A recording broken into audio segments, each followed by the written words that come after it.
লাগাই দিলেই ব্যাকে যাইলে দেখে যাবেন। যাও দেখতেন জি চলছে লাইনে এখন ভিডিও অন করে দিতে হবে। ভিডিও স্টপ করে দিয়েছেন না? স্টপ করে দেন আমাদের আসছে না কেন? স্ক্রিনটা মনে করেন ছোট করলেই এই যে এটা মিউট করে দিতে হবে। স্টপ ভিডিও দিলে ভিডিও দেখা যাবে না। দেখেন ভিডিও দেখা যাচ্ছে না, মিউট করবেনই। তারপরে মোর রেকর্ডিং চলছে, স্টপ করে একবার কেটে যাবে, পজ করে যাবে কিছু না। আচ্ছা, তারপরে দেখেন এই যে যে বিভীষণের প্রতি মেঘনাথের মেঘনাথ বধ এখানে কয়টি স্বর্গ আছে? 9টি স্বর্গ আছে। এটা আমাদের পাঠ পরিচিতির ভিতরে দেয়া আছে, কিন্তু আমরা 9টি স্বর্গের নাম জানি না। তো আমরা 9টি স্বর্গ খাতার ভিতরে একটু লিখে নেন। অবশ্যই আমরা বাংলা ক্লাস করতেছি, কোনো বানান ভুল করা যাবে না। দেখেন এই স্বর্গ মানে পাঠ, যেমন আমরা অধ্যায় বলি না, অধ্যায় 1, অধ্যায় 2, অধ্যায় 3। আমরা কি বুঝতেছি সবাই? জি। তো এই যে যে স্বর্গ মানে হচ্ছে পার্ট, এই স্বর্গের নিচে কোনোদিন ব দিবেন না। যদি ব দেয়া হয়ে যায় তাহলে হয়ে যাবে কি জান্নাত, বা হচ্ছে গিয়ে কি ওই যে স্বর্গ মরার পরে যেটা আমরা পাবো। বুঝতে পারছেন? তাহলে আমরা যখন লিখবো স্বর্গ, তখন স্বর্গের নিচে কি বফলা দিব? জি না। আমরা কি বফলা দিব? না। আচ্ছা, আমরা কখনোই বফলা দিব না। আচ্ছা, এই স্বর্গের প্রথম স্বর্গের নাম হচ্ছে প্রথম স্বর্গের নাম কি? অভিষেক। অভিষেক। মানে এই যে যে স্বর্গ আছে, স্বর্গের ভিতরে আপনার মেঘনাথ কি করছে? অভিষেক গ্রহণ করছে। মানে রাম এবং কি রাবণের যে যুদ্ধ হইছে, এই যুদ্ধের ভিতরে মেঘনাথ কি করছে? আপনার অভিষেক হইছে। আচ্ছা, 2 নাম্বার। এখন অভিষেকের পরে সে কি লাভ করবে? অস্ত্র লাভ। আমি সর্বপ্রথম কি করছি? আপনাদের ক্লাসে ঢুকছি, তারপরে আমি কি করছি? এই যে কলমটা হাতে নিছি। তাহলে মেঘনাথ সর্বপ্রথম অভিষেক হইছে, তারপরে সে অস্ত্র লাভ করছে। সবাই কি বুঝতে পারছেন? জি,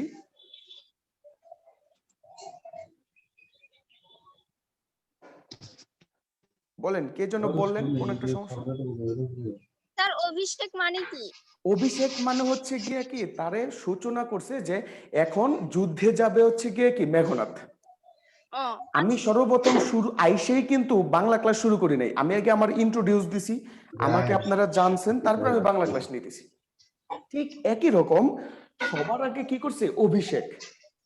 মানে কি তার আগে চিনাইছে যে দিস ইজ মেঘনাথ, সে এখন কি করবে? যুদ্ধে যাবে। তো সে অভিষেক, অভিষেকের পর হচ্ছে কি অস্ত্র লাভ। কি করছে? অস্ত্র লাভ। অস্ত্র লাভ। এখন অস্ত্র লাভ করার পরে সে কি একলা যুদ্ধে যাবে, না তার একটা সৈন্যবাহিনী নিয়ে যুদ্ধে যাবে? সৈন্যবাহিনী। সৈন্যবাহিনী। তাহলে এটা সমাগম। তাহলে তৃতীয় স্বর্গের নাম কি? আগে লেখেন না, আগে একটু বুঝেন কিভাবে পড়তে হবে, একটু লেখেন না। সাবর্ণা, সুবর্ণা ইসলাম, একটু লেখেন। যে বলছে অভিষেক, তারপর হচ্ছে অস্ত্র লাভ, তারপর হচ্ছে কি সমাগম। এখন যুদ্ধটা কোথায় হবে? আমি কি যুদ্ধ কি ফার্ম গেটে করবো, নাকি উদ্যানে করবো, নাকি নিউ মার্কেট করবো? যুদ্ধটা হবে অশোক বনে। কোথায় হবে? অশোক বনে। অশোক বন। আমরা প্রথমে দেখলাম কি অভিষেক করলো, তারপর অস্ত্র লাভ করলো, তারপর লোক সমাগম করলো, তারপর কি অশোক বনে করলো। এখন কি সব কিছু তার জোগাড় করা শেষ, এখন বলে চল যুদ্ধ করতে যাই। এই যে যে চল যুদ্ধ করতে যাই, একে হলো উদ্যোগ পর্ব। কি পর্ব? উদ্যোগ পর্ব। অশোক বন হইছে রাম এবং রাবণের যেই জায়গায় যুদ্ধ হইছে, ওই যুদ্ধের স্থানটা হচ্ছে অশোক বন। ফালতু মাথায় গ্যাস্ট্রিক আছে। আচ্ছা, তারপর হচ্ছে কি উদ্যোগ। উদ্যোগের পরে হচ্ছে গিয়ে কি বধ। মানে এই স্বর্গ থেকেই আমাদের এই মেঘনাথটা নেওয়া হয়েছে। মানে এই স্বর্গের ভিতরে মেঘনাথরে মেরে ফেলা হয়েছে বধ পর্বে। সবাই কি বুঝতে পারতেছি? জি। আচ্ছা, তারপর হচ্ছে গিয়ে কি 7 নাম্বার শক্তি নির্ভেদ। কি নির্ভেদ? শক্তি দেখা নির্ভর। যাচ্ছে। স্যার একটু বড় করে লেখেন আর একটু। নির্ভর। আরে বড় করে বোর্ডই লেখলে দেখা তো যাচ্ছে। এমনি আমার চাইনিজ হাতের লেখা, আরো হাতের লেখা খারাপ হয়ে যাবে। 7 নাম্বারটা কি শক্তি নির্বোধ? শান্তিনিকেতন মা। শক্তি নির্ভেদ, শক্তি নির্ভেদ। এখন সবাই একটু উঠান, তারপরে আমি বুঝাই দিচ্ছি। স্যার 4 নম্বরে কি লিখছেন? 4 নাম্বার হচ্ছে অশোক বন, স্বরেয় তালবস্যয় ওকার ক ব দন্তন্য।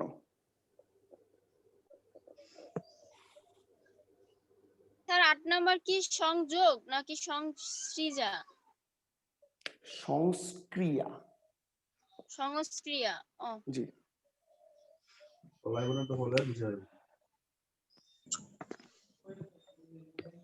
তাহলে কি করবে আজকে থেকে যারা কর্নিয়াতে ক্লাস করে না তারা সবাই কি করবে জানবে যে 9টি স্বর্গ আছে, কিন্তু 9টি স্বর্গের নাম বলতে পারবে না। কিন্তু এই যে যে কর্নিয়াতে আমরা যারা পড়তেছি তারা কি 9টি স্বর্গের নাম বলতে পারবো না পারবো না? জি স্যার পারবো। তাহলে প্রথম স্বর্গের নাম কি? অভিষেক। এই স্বর্গে মেঘনাত্রে কি করা হয়েছে? অভিষেক করা হয়েছে। তারপরে 2 নাম্বার হচ্ছে কি অস্ত্রলাভ, সে অস্ত্র লাভ করছে। 3 নাম্বার সে মানুষকে কি করছে? লোক সমাগম করছে। তারপরে যদি বলা হয় আমাদেরকে যদি একটু কোশ্চেন করে রাম রাবণের যুদ্ধ কোথায় হয়েছিল? পলাশীর প্রান্তরে নাকি অশোক বনে? অশোক বন। রাম রাবণের যুদ্ধটা কোথায় হয়েছে? পলাশীর প্রান্তর না অশোক বনে? অশোক বন। অশোক বনে। তারপরে কি করলো? সবকিছু গ্রহণ করা শেষ, সে উদ্যোগ করলো যে চলো আমরা যুদ্ধে যাই। তারপর যুদ্ধে গেল, বেশি পণ্ডিতরা গেছে, এজন্য যাই কি করছে? মারা গেছে, মানে বধ। পরের পর্বটা হচ্ছে কি? বধ। তারপরে কি করছে? শক্তি নির্ভেদ, মানে পর্ব আছে, এই পর্বে রাবণ কি করছে? যে রামকে পরাজিত করছে, শক্তি নির্ভেদ। তারপর হচ্ছে কি সংস্ক্রিয়া, মানে এই যে যে পার্ট আছে এই পার্টের ভিতরে মেঘনাদকে পোড়ানো হয়েছে। মানে যারা আমরা সনাতন ধর্মাবলম্বী আছি তারা জানি যে মৃত্যুর পরে পোড়ানো হয়, সে সংস্ক্রিয়া। আর পেতপুরী হচ্ছে মেঘনাদ স্বর্গে চলে গেছে। কোথায় চলে গেছে? স্বর্গে চলে গেছে। তাহলে এই যে যে 9টা স্বর্গ আছে, আমরা কি 9টা স্বর্গ কি বুঝতে পারছি?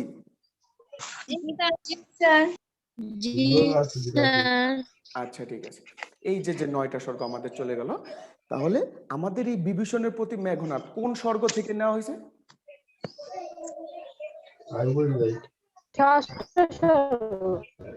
স্যার পৃথিবী। আমাদের এই বিভীষণের প্রতি মেঘনাদ নেওয়া হয়েছে বদ স্বর্গ থেকে। কোন স্বর্গ থেকে? কোন স্বর্গ থেকে নেওয়া হয়েছে? বদ স্বর্গ। বলেন রাবণের মাতার নাম কি? খাতার ভিতরে লেখেন রাবণ, কুম্ভকর্ণ, বিভীষণ। তিনটার নাম রাবণ, কুম্ভকর্ণ, বিভীষণ। 9টার নাম হচ্ছে প্রেতপুরী, 9মটার নাম হচ্ছে প্রেতপুরী। ফারিয়া নুসরাত বুঝতে পারছেন? স্যার আরেকবার। প্রেতপুরী, প্রেতপুরী। কি প্রেতপুরী? আচ্ছা ফারিয়া নুসরাতকে আমি বলছি যে 9ম যে পর্বটা আছে এটার নাম হচ্ছে প্রেতপুরী। আচ্ছা তারপর দেখেন যে রাবণ প্লাস কুম্ভকর্ণ প্লাস বিভীষণ, এদের মাতার নাম হচ্ছে নিকষা। এদের মাতার নাম কি? নিকষা। নিকষা। তাহলে আমরা জানলাম কি রাবণ, কুম্ভকর্ণ, বিভীষণ এরা হচ্ছে 3টা ভাই। কয়টা ভাই? 3টা ভাই। এদের পিতার নাম হচ্ছে বিষরভা। বানানটা লেখেন, এদের পিতার নাম হচ্ছে বিষরভা। এদের পিতার নাম বিষরভা।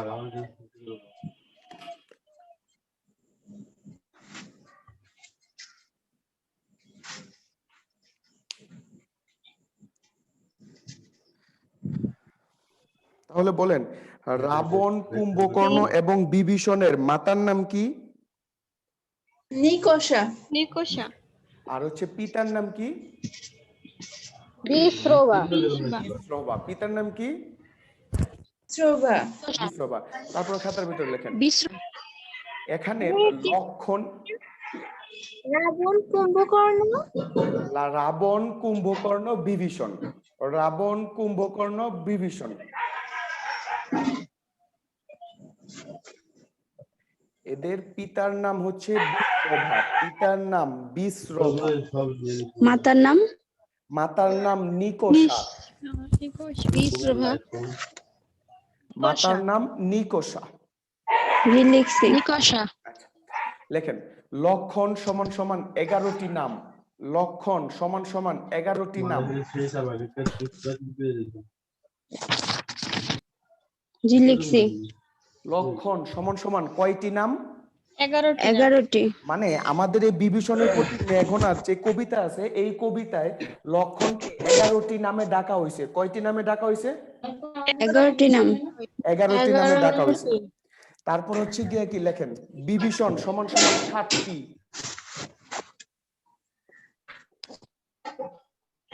বিভীষণ সমান সমান কয়টি? 7টি। 7টি। তাহলে বিভীষণকে কয়টি নামে ডাকা হয়েছে? 7টি নামে ডাকা হয়েছে। 7টি নামে ডাকা হয়েছে। তাহলে আমাদের এই মোটামুটি বিভীষণের প্রতি মেঘনাথের যাবতীয় প্রকার তথ্য দেয়া শেষ। সবাই কি তথ্যগুলো পাইছেন?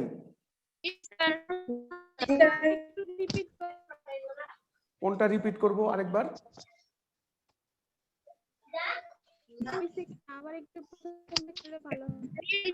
প্রথমে ইয়া দিলেন 11 বিভীষণ 71টা লাইনের ওইটা রিপিট করবেন। আপনার হচ্ছে গিয়ে কি যে বিভীষণের প্রতি মেঘনাথ এই গল্পের ভিতরে লাইন হচ্ছে কয়টি? 71টি। আর 372টি শব্দ আছে। কতগুলো শব্দ আছে? 372টি। 372টি শব্দ আছে। এর ভিতরে আপনার কি হয়েছে যে 60টি লাইন বলছে মেঘনাথ আর 11টি লাইন বলছে বিভীষণ। 7টি নাম কে বলছে? মেঘনাদ। সে মেঘনাথ সমান সমান 60 লাইন আর 11টি সমান সমান কে? বিভীষণ। বিভীষণ। ঠিক আছে। খাতার উপর হেডলাইন দেন বিড়াল।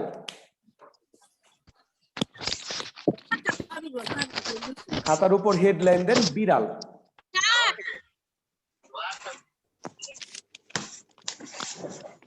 খাতার উপর হেডলাইন দেন বিড়াল।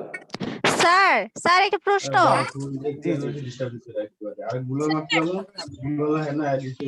স্যার জি জি জি, যে প্রশ্নটা করতেছেন সে বলেন আর বাকিগুলো সবাই মিউট করে রাখেন একটু। স্যার 70টি লাইন 372টি শব্দ আর 60টি হচ্ছে মেঘনাদ আর 11টি হচ্ছে বিভীষণ। স্যার ঠিক আছে এটা? হ্যাঁ হ্যাঁ হ্যাঁ 71টি লাইন। জি জি জি স্যার ঠিক আছে 71টি লাইন। 71টি লাইন 372টি শব্দ, 60টি লাইন বলছে মেঘনাদ, 11টি লাইন বলছে বিভীষণ। ঠিক আছে স্যার, থ্যাংক ইউ। স্যার এবার কি গদ্যে যাবেন? বিড়াল। জি জি জি গদ্য। খাতার উপর হেডলাইন দেন বিড়াল। খাতার উপর হেডলাইন দেন বিড়াল। জি দিছি। মেঘনাদ থেকে কি এইভাবে প্রশ্ন হবে নাকি আর অন্য কোনো হবে?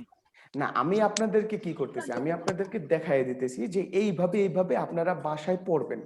আমরা আগামী যখন বাংলা ক্লাস হবে প্রথম হাফ আওয়ার মানে আধা ঘন্টা আপনাদেরকে দেওয়া হবে যে বিগত ক্লাসের যে প্রশ্নগুলো আছে বা তোমরা বাড়িতে পড়া কি কি বুঝো নাই তুমি আমাকে কোশ্চেন করো, এটার জন্য আমরা আধা ঘন্টা সময় দিব।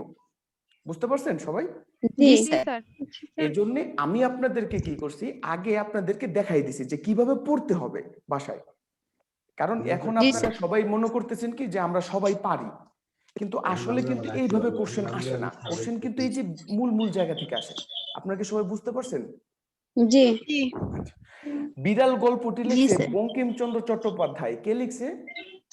বঙ্কিমচন্দ্র চট্টোপাধ্যায়। বঙ্কিমচন্দ্র চট্টোপাধ্যায়। বঙ্কিমচন্দ্র চট্টোপাধ্যায় জন্মগ্রহণ করছে 1838 সালে। কত সালে জন্মগ্রহণ করছে? 1838 সালে। বঙ্কিমচন্দ্র, খাতার ভিতরে লেখেন বঙ্কিমচন্দ্র। বঙ্কিমচন্দ্র খাতার ভিতরে লেখছেন? জি স্যার। লেখার ভিতরে লেখেন ডেপুটি ম্যাজিস্ট্রেট।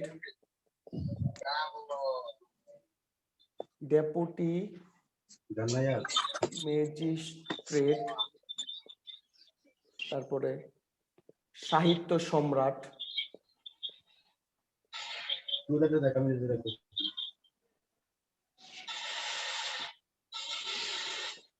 আধুনিক সাহিত্যের জনক,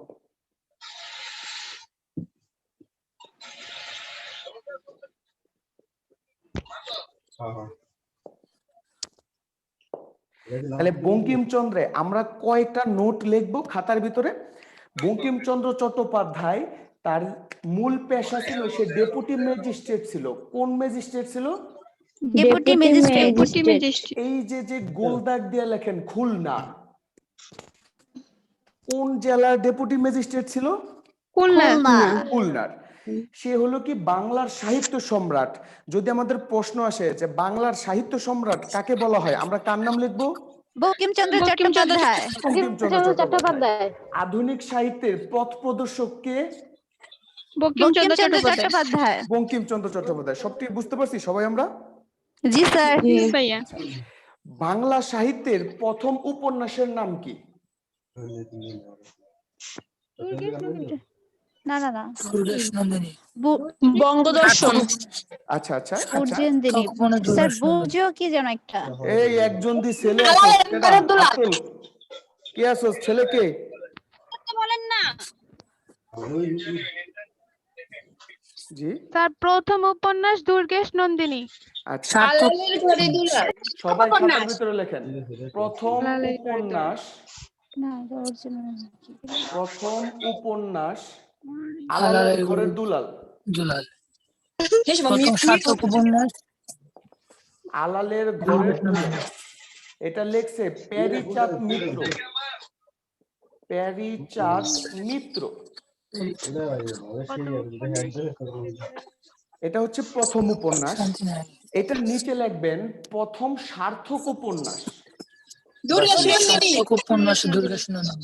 সার্থক উপন্যাস দুর্গেশ নন্দিনী।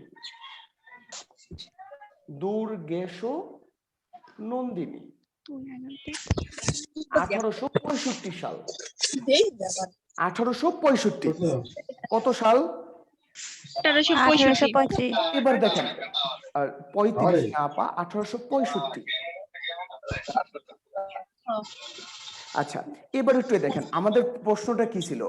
আমি যখন প্রশ্ন করছি তখন মনে করে দেখেন, বলছিলাম বাংলা সাহিত্যের প্রথম উপন্যাসের নাম কি? আলালের ঘরের দুলাল।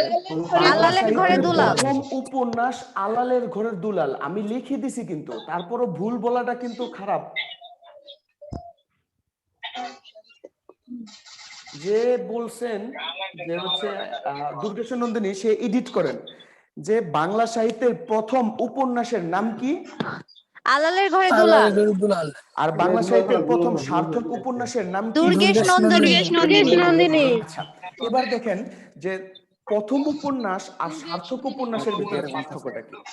প্রথম উপন্যাস হলো, আমি বাংলা ক্লাস কি আমার আগে আপনাদের কি কেউ নিছে? জি না ভাইয়া। আচ্ছা, তাহলে আমার ক্লাস যদি ভালো লাগে তাহলে বাংলা ক্লাসের প্রথম টিচার কে? মুহিত। জি স্যার। আমার ক্লাসটা আপনাদের ভালো লাগে নাই, কিন্তু আরেকটা টিচার মনে করেন যে জব্বারের ক্লাসটা আপনাদের ভালো লাগছে, তাহলে বাংলা ক্লাসের সার্থক টিচার কে? বুঝতে পারছেন? তাহলে বাংলা সাহিত্যের প্রথম উপন্যাস হলো আলালের ঘরের দুলাল, কিন্তু এটা মানুষ বুঝতে পারে নাই তখন। কিন্তু যখন 1865 সালে দুর্গেশ নন্দিনীটা প্রকাশিত হয়েছে তখন মানুষ অনেক কিনছে, অনেক পড়ছে, অনেক বুঝছে। এজন্য এটাকে বলে সার্থক উপন্যাস। এজন্য এটাকে কি বলে? সার্থক উপন্যাস।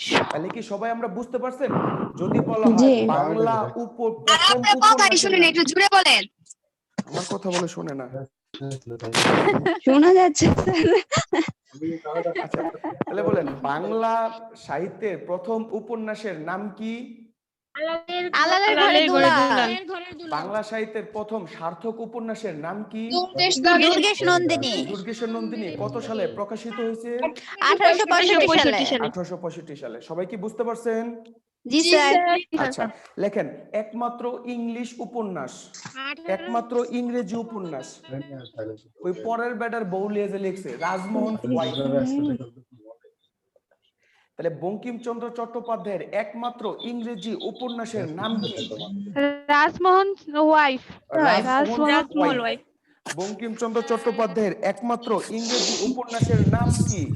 রাজমহল wife. Rajmohan wife. Rajmohan wife. আচ্ছা ঠিক আছে, তাহলে কি আমরা সবাই বুঝতে পারছি? জি স্যার। আচ্ছা, এখন বলেন, আমি বলি যে হচ্ছে গিয়ে কি, যেহেতু আপনাদের পড়া এই পড়ার ভিতরে কি, এই যে বিড়াল গল্পটি আছে, এই বিড়াল গল্পের মূল উপজীব্য বিষয়টা কি? এই বিড়াল গল্পের মূল উপজীব্য বিষয়টা হলো, অবহেলিত মানুষ। জি জি বলেন। বিড়াল গল্পের মূল উপজীব্য বিষয় হলো সমাজে অবহেলিত মানুষ, সমাজে উচ্চবিত্ত অবহেলিত যে যারা, মানুষ আছে, সেই উচ্চবিত্ত মানুষ সমাজে শোষণ করে। কি করে? শোষণ করে। শোষণ করে। এর ফলে কি হয়েছে, সমাজের যে নিম্নবিত্তের যে মানুষ আছে তারা বরাবর গরিবই হয়ে যাচ্ছে। আপনারা তো মনে হয় যে বর্তমানে আলোচিত পি কে হালদারের নাম শুনছেন না? ডাক বিভাগের প্রধান, ও 543 কোটি টাকা দুর্নীতি করছে। তো কথা হইলো, ও একজন মানুষ এক জীবনে তো আর 543 কোটি টাকা খাইতে পারবে না। তাহলে এই যে দুর্নীতি করলো, এর ফলে কি হলো, যে যারা দারিদ্র তারা দারিদ্রই থেকে গেল, আর যারা উপর মহলে আছে তারা ধনী হইলো। সবাই কি বুঝতে পারতেছেন? জি স্যার। আচ্ছা, তাহলে এটা হলো কি শোষিত নিপীড়নের বিরুদ্ধে। বিড়াল গল্পের ভিতরে বিড়াল শব্দটি আছে 6 বার। দেখেন কয়বার? 6 বার। বিড়াল গল্পের ভিতরে বিড়াল শব্দটি আছে 6 বার।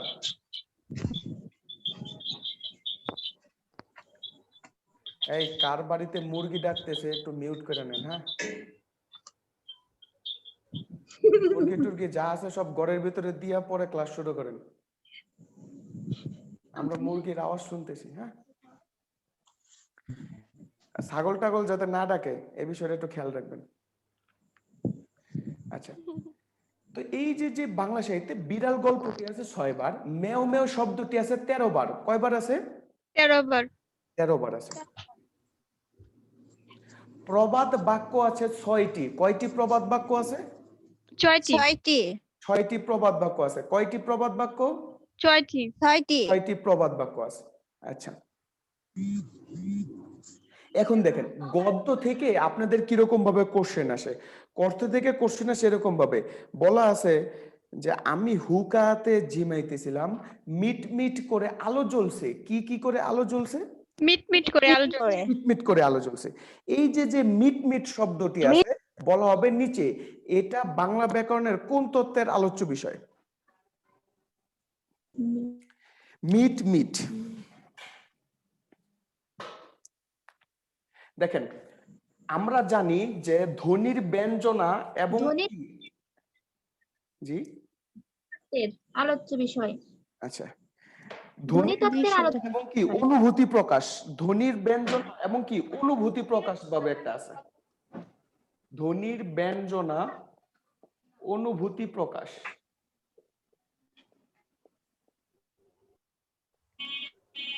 বলেন, এই যে মিট মিট করে যে আলো জ্বলতেছে, এখানে কি কোনো শব্দ পাওয়া যায়?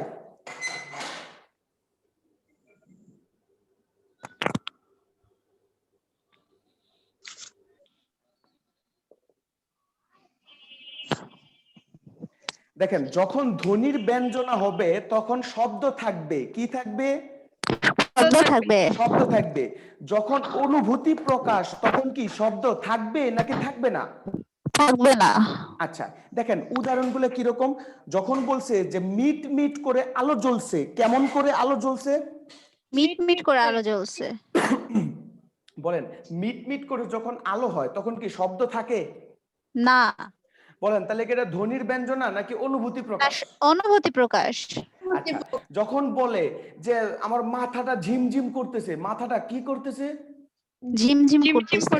মাথাটা যখন ঝিমঝিম করে তখন কি শব্দ হয় না অনুভূতি প্রকাশ? অনুভূতি প্রকাশ। যদি বলে যে হচ্ছে গিয়ে কি টপ টপ করে বৃষ্টি পড়ছে, টপ টপ করে কি পড়ছে? ধ্বনি ব্যঞ্জনা, টপ টপ করে বৃষ্টি পড়ছে। তাইলে যখন টপ টপ করে বৃষ্টি পড়ে তখন অবশ্যই শব্দ থাকে। তাইলে তবে কি ধ্বনির ব্যঞ্জনা। আমরা কি সবাই বুঝতে পারতেছি? জি স্যার। যে যখন বলবে মিট মিট করে আলো জ্বলছে, মিট মিট করে কি জ্বলছে? আলো জ্বলছে। বলেন এটা কি ধ্বনির ব্যঞ্জনা নাকি অনুভূতি প্রকাশ? অনুভূতি প্রকাশ। ধ্বনির ব্যঞ্জনা নাকি অনুভূতি প্রকাশ? অনুভূতি প্রকাশ। অনুভূতি প্রকাশ। আচ্ছা, তারপরে দেখেন ওই যে যে আমাদের বিড়াল গল্প আছে, সে বিড়াল গল্পের ভিতরে বলে আছে যে কেউ মরে বিল সেচে কেউ খায় কই। এটার প্রবাদ বাক্যটা কি? এটার প্রবাদ বাক্য হলো যে আমি এখানে ক্লাস নিতেছি, আপনারা হচ্ছেন কে কে চেষ্টা করতেছেন, কিন্তু মনে করেন যে কি আপনার পরিবর্তে আরেকজন ভর্তি হয়েছে, তাহলে কেউ কষ্ট করবে কিন্তু তার ফলাফল ভোগ করবে আরেকজন। একে বলা হবে কেউ মরে বিল সেচে কেউ খায় কই। কেউ মরে বিল সেচে কেউ খায় কি? কই। কই। আমাদের ভিতরে কয়টি গোয়ালিনীর নাম বলা আছে? আমাদের বইয়ের ভিতরে দুইটি গোয়ালিনীর নাম বলা আছে। একটা হলো একটি। যে বিড়াল গল্পের ভিতরে বলা আছে কি? প্রসন্ন গোয়ালিনী। কি গোয়ালিনী? প্রসন্ন গোয়ালিনী। প্রসন্ন গোয়ালিনী। যে গরুর নাম গোয়ালিনী। গরুর নাম হচ্ছে মঙ্গলা। বলছে কি যে দুধ আমার না, দুধ হলো কার? মঙ্গলার। মঙ্গলার। প্রসন্ন। প্রসন্ন। তাহলে গরুর নাম হলো মঙ্গলা। গরুর নাম কি? মঙ্গলা। মঙ্গলা। আর গোয়ালিনীর নাম কি? প্রসন্ন। প্রসন্ন। প্রসন্ন। গোয়ালিনীর নাম হচ্ছে প্রসন্ন। গোয়ালিনীর নাম কি? প্রসন্ন। প্রসন্ন গোয়ালিনী। আমরা কি সবাই বুঝতে পারতেছি? জি স্যার। সুবর্ণ ইসলামকে তো এতক্ষণ দেখলাম, এখন তো সুবর্ণ ইসলামরা দেখতেছি না, কই গেল এতে? আচ্ছা, তাহলে প্রসন্ন গোয়ালিনী। আর হচ্ছে গিয়ে কি আহ্বান গল্পের ভিতরে আমরা পাইছিলাম ঘুটি গোয়ালিনী। পাইছি না পাই নাই? জি স্যার। তাইলে আমাদের পুরো বইয়ের ভিতরে গোয়ালিনী শব্দটি কয়বার আছে? দুইবার। দুইবার। একটা হলো কি প্রসন্ন গোয়ালিনী, আর একটা হলো কি ঘুটি গোয়ালিনী। ঘুটি গোয়ালিনী। আচ্ছা, দেখেন বিড়ালের অবস্থাটা কি? খাতার ভিতরে লেখেন বিড়াল। বিড়ালের অবস্থা হইল উদর ক্লেশ। উদর ক্লেশ। লাঙ্গুল বিনত। লাঙ্গুল বিনত। অস্থি পরিদৃশ্যমান। অস্থি পরিদৃশ্যমান। জিহ্বা বাহির হয়ে গেছে।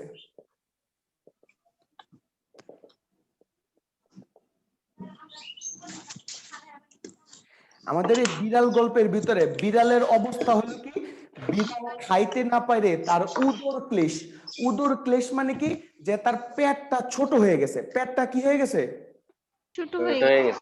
যখন আমরা ওই যে রোজার মাসে যে রোজা রাখি তখন খাইতে পারি না, পেট কি আমার মতো মোটা থাকে না ছোট হয়ে যায়? ছোট হয়ে যায়। ছোট হয়ে যায়। বিড়াল গল্পের ভিতরে বলছে বিড়ালের উদর ক্লেশ মানে পেটটা ছোট হয়ে গেছে। লাঙ্গুল বিনত মানে লেজটা ওঠানোর মতো তার কি শক্তি নাই। তার কি নাই? শক্তি নাই। শক্তি নাই। বলছে অস্থি পরিদৃশ্যমান। কি পরিদৃশ্যমান? অস্থি। অস্থি পরিদৃশ্যমান মানে আমাদের এই যে পেটের যে হাড় আছে, মানে খাইতে না যে পেটের হাড়গুলো পর্যন্ত দেখা যাচ্ছে। পেটের হাড়গুলো পর্যন্ত কি হচ্ছে? দেখা যাচ্ছে। দেখা যাচ্ছে। এবং কি জিহ্বা বাহির হয়ে গেছে। জিহ্বা কি হয়ে গেছে? বাইর হয়ে গেছে। মানে ওই যে দেখেন না হচ্ছে কি কুকুর বা বিড়াল হোক না খাইতে পায়রা বা হচ্ছে গ্রীষ্মের রোদ্রে জিহ্বা বাহির হয়ে যায়, দেখছিলেন? জি স্যার। জি স্যার দেখছিলাম স্যার। হচ্ছে কি এই যে যে বিড়াল গল্প আছে, এই বিড়ালের অবস্থা হলো এরকম যে আমরা বিড়াল সম্পর্কে কি দেখলাম যে বিড়ালের উদর ক্লেশ। উদর কি? ক্লেশ। উদর ক্লেশ। অস্থি পরিদৃশ্যমান। কি পরিদৃশ্যমান? অস্থি পরিদৃশ্যমান। লাঙ্গুল বিনত। কি বিনত? লাঙ্গুল বিনত। লাঙ্গুল বিনত। আর কি আমরা দেখলাম যে তার জিহ্বা বাহির হয়ে গেছে। কি বাহির হয়ে গেছে? জিহ্বা বাইরে হয়ে গেছে। আচ্ছা, আমাদের কার কাছ থেকে যেন বিদ্যা গ্রহণ করতে হবে? জি স্যার।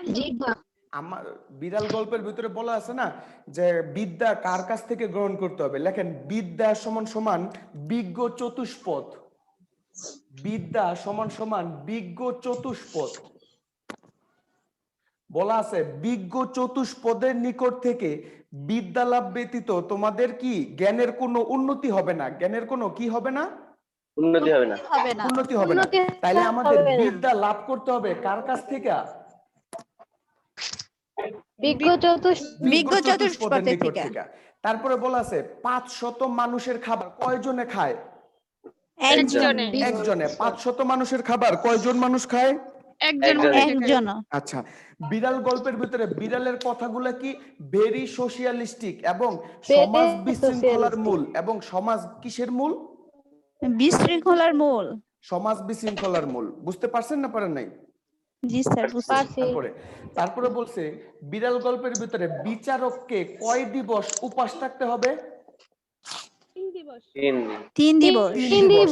বলছে কমলাকান্ত, তুমি চোরকে দণ্ড দেওয়ার আগে তোমাকে 3 দিবস উপাস থাকতে হবে। কয় দিবস উপাস থাকতে হবে? 3 3 দিবস। দিবস। 3 দিবস উপাস থাকতে হবে। কেন? আমি যদি ক্ষুধার্ত না থাকি, আমি কিন্তু বুঝবো না একটা চোর কেন সে কি করছে, চুরি করছে। আমি যখন নিজে ক্ষুধার্ত থাকবো তখন আমি কি করতে পারবো, একটা চোরের দুঃখ কষ্ট বুঝতে পারবো। তখন আমার কি হবে, বিচারটা সস্ত হবে। এজন্য বলছে যে কমলাকান্ত, তুমি যদি চোরের দণ্ড দিতে চাও তাহলে তোমাকে 3 দিবস উপাস থাকতে হবে। বলছে 3 দিবস উপাস থাকার পরে কমলাকান্তকে কার কাছে পাওয়া যাবে? নসিরাম বাবুর ভান্ডার ঘরে। কোথায় পাওয়া যাবে? নসিরাম বাবুর ভান্ডার। নসিরাম বাবুর ভান্ডার ঘরে। বলছে কমলাকান্ত যদি 3 দিবস উপাস থাকে তাহলে তাকে নসিরাম বাবুর ভান্ডার ঘরে পাওয়া যাবে। কোথায় পাওয়া যাবে? নসিরাম বাবুর ভান্ডার ঘরে। আমার একটা টিস্যু দিয়ে। নসিরাম বাবুর ভান্ডার ঘরে পাওয়া যাবে। আচ্ছা, বিড়াল গল্পের ভিতরে কমলাকান্ত বিড়ালকে কয়টি বই দিতে চাইছিল? 2টি। কয়টি বই দিতে চাইছিল? 2টি। বই দিতে চাইছিল 3টি। কয়টি? 3টি। বলছে নিউম্যান এবং পার্কারের বই এবং কমলাকান্তের দপ্তর পড়িলেও কিঞ্চিত উপকার হইতে পারে। কিঞ্চিত উপকার হইতে কি? তাহলে বলছে নিউম্যান এবং পার্কারের বই এবং কমলাকান্তের দপ্তর পড়িলেও কিঞ্চিত উপকার হইতে পারে। তাহলে কয়টা বই? 3টি বই। কয়টা বই? 3টি। আবার বলেন, কয়টা বই দিবে তাকে?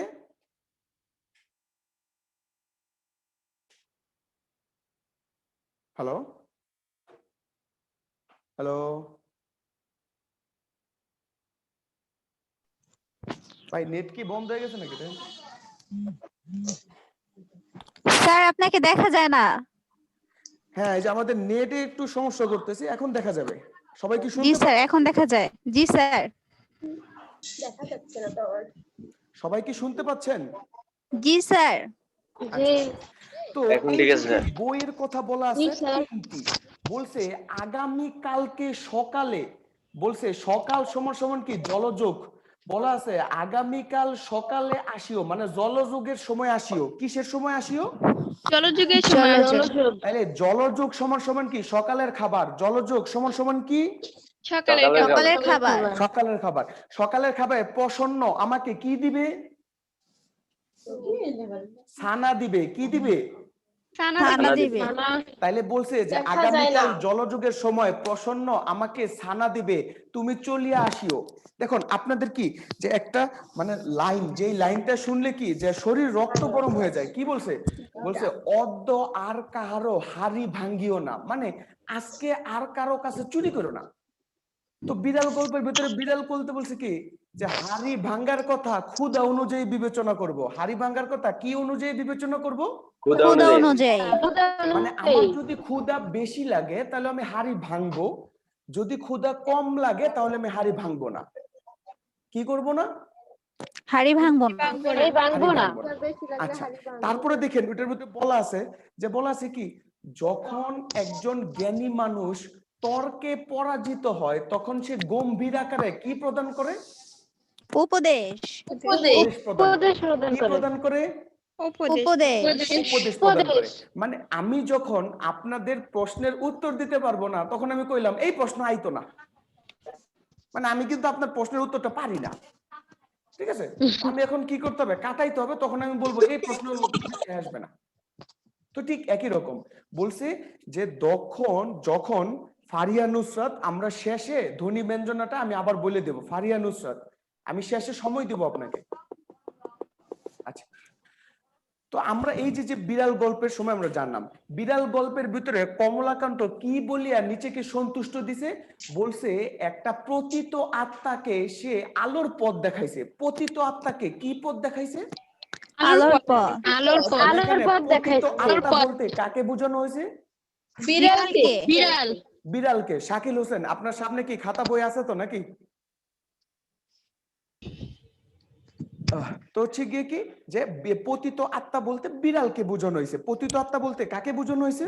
বিড়ালকে বোঝানো হয়েছে। বিড়ালকে বোঝানো হয়েছে। তাইলে আজকে আমাদের যে সাহিত্য যে পার্ট আছে, সাহিত্য পার্টটা বুঝতে পারছি? বিড়ালকে। জি স্যার। খাতার উপর পৃষ্ঠা, নতুন করে একটা পৃষ্ঠা নেন, পৃষ্ঠার উপরে লেখেন বাংলা সাহিত্যের জি উদ্ভব। স্যার। বাংলা সাহিত্যে উদ্ভব। বাংলা সাহিত্য। মানে বাংলা সাহিত্যটা কোথা থেকে আসছে?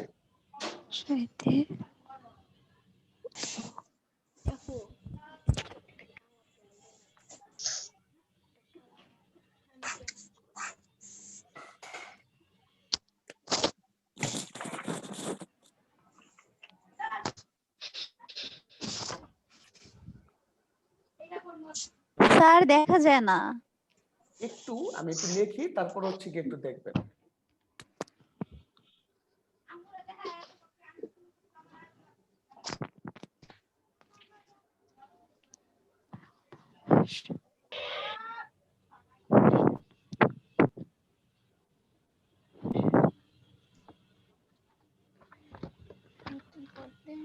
সবাই কি দেখতে পাচ্ছেন?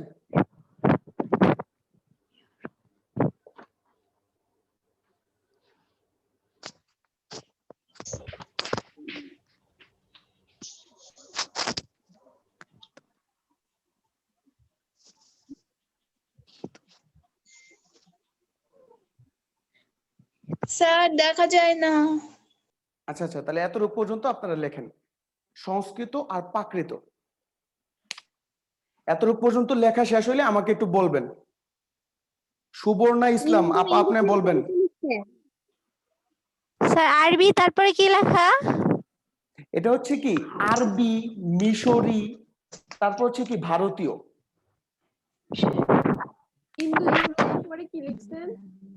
ইন্দো ইউরোপীয় পরে হচ্ছে শতম এবং কি কেন্তুম। শতম এবং কেন্তুম।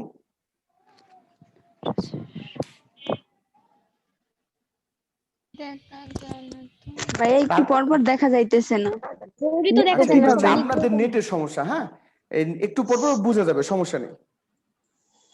লিখতে তো অনেক লেট হইবে। লেট হোক, সমস্যা নেই, আমরা হচ্ছে এক্সটেনশন করব। দেখেন ভারতীয়, তারপর আছে কি আর্য, তারপরে কি সংস্কৃত, তারপরে কি প্রাকৃত। তাইলে আমাদের এই যে উপমহাদেশ আছে বা পৃথিবীতে 75% মানুষ ইন্দো ইউরোপীয় ভাষায় কথা বলে। কোন ভাষায় কথা বলে? ইন্দো ইউরোপীয় ভাষায়। মানে পৃথিবীতে এই যে আমরা 779 কোটি মানুষ আছি, সে 779 কোটি মানুষের 75% মানুষ কোন ভাষা বংশের ভাষায় কথা বলে? ইন্দো ইউরোপীয়। তাহলে আমাদের যদি বলা হয় বাংলা ভাষা কোন ভাষা বংশের এসেছে? ইন্দো ইউরোপীয়। ইন্দো ইউরোপীয় ভাষা বংশ থেকে এসেছে। বাংলা ভাষা কোন ভাষা বংশ থেকে এসেছে? ইন্দো ইউরোপীয়। দেখেন প্রথম যে আছে ইন্দো ইউরোপীয়, এটা হচ্ছে একটা ভাষা বংশ। ভাষা বংশ কি, যেমন আমি হইলাম পালোয়ান বংশ। এখন পালোয়ান বংশে কি আমি একমাত্র আমি আছি, না আমার অনেক চাচাতো ভাই বোন বা আমার অনেক ভাই বোন সবাই আছে? অনেক চাচাতো ভাই বোন আছে, সবাই আছে। তাহলে এই যে ইন্দো ইউরোপীয় এই ভাষা বংশের দুইটা রূপ। কয়টা রূপ? দুইটা রূপ। একটা হলো শতম, আরেকটা হলো কি কেন্তুম। একটা শতম, আরেকটা কি কেন্তুম। আমাকে যদি কোশ্চেন করে যে বাংলা ভাষা কোন ভাষা বংশ থেকে এসেছে, তখন আমি কোন ভাষা বংশ বলবো?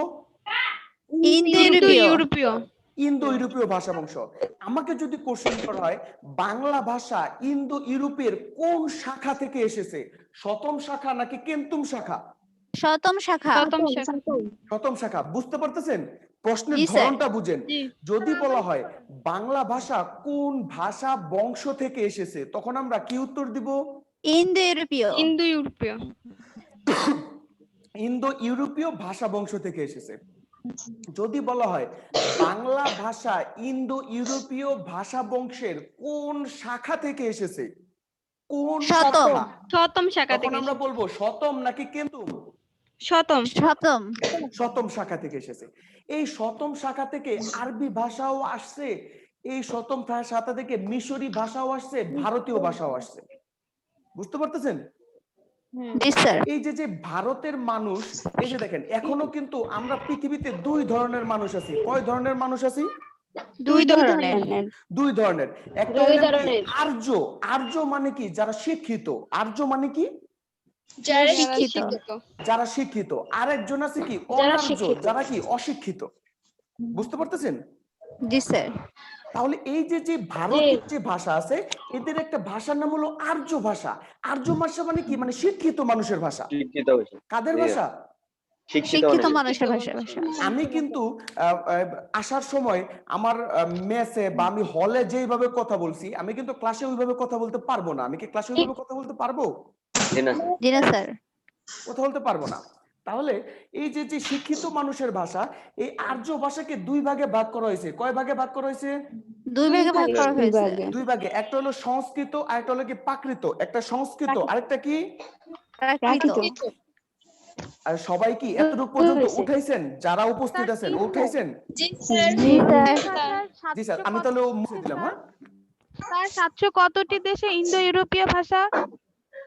700। 700 কত কোটি না, আমি বলতেছি কি আপনি বুঝেন নাই। বর্তমানে পৃথিবীতে মানুষ আসে 779 কোটি, মানে পুরা পৃথিবীতে। এই পুরা 779 কোটি মানুষের 75% মানুষ কথা বলে ইন্দো ইউরোপীয় ভাষা বংশ দিয়া। কোন ভাষা বংশ দিয়া? ইন্দো ইউরোপীয়। বুঝতে পারতেছেন? এর সাথে কি ওই যে জিকে স্যার একটা জিকে বুঝাই দিলাম। তাহলে বর্তমানে পৃথিবীতে মানুষ আছে কতগুলা? 779 কোটি। 779 কোটি মানুষ আছে। দেখেন, তারপরে আমরা পড়ছিলাম তখন সংস্কৃত এবং কি প্রাকৃত। সংস্কৃত এবং কি প্রাকৃত। প্রাকৃত।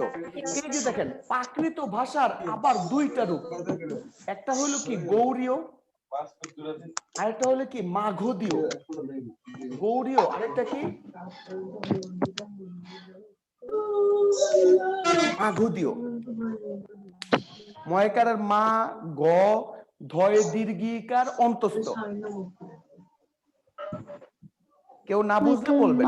তাহলে প্রাকৃত শ্রেণী বিভাগগুলো আরেকবার বলেন। প্রাকৃত ভাষা থেকে এসেছে। আচ্ছা, প্রাকৃত ভাষা থেকে এসেছে। দেখা যায় একটু আপনি বড় করে লিখতে পারেন না। প্রাকৃত ভাষা থেকে গৌড়ীয় ভাষা এবং কি মাগধী ভাষা। দেখা যাচ্ছে না তো স্যার, দেখা যায় এখন। তাহলে কি গৌড়ীয় ভাষা এবং কি মাগধী ভাষা। গৌড়ী ভাষা এবং কি ভাষা? মাগধী ভাষা। গৌড়ী ভাষা বলতে কি বোঝানো হয়েছে?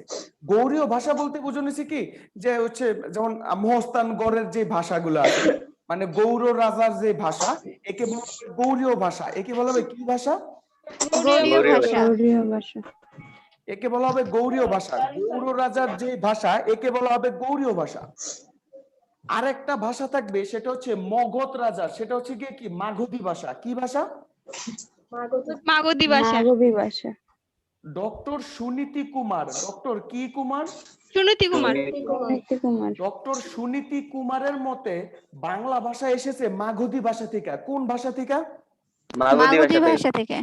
তাইলে আমাদেরকে যদি প্রশ্ন করা হয় সুনীতি কুমারের মতে বাংলা ভাষা কোন ভাষা থেকে এসেছে? মাগধী ভাষা। মাগধী ভাষা।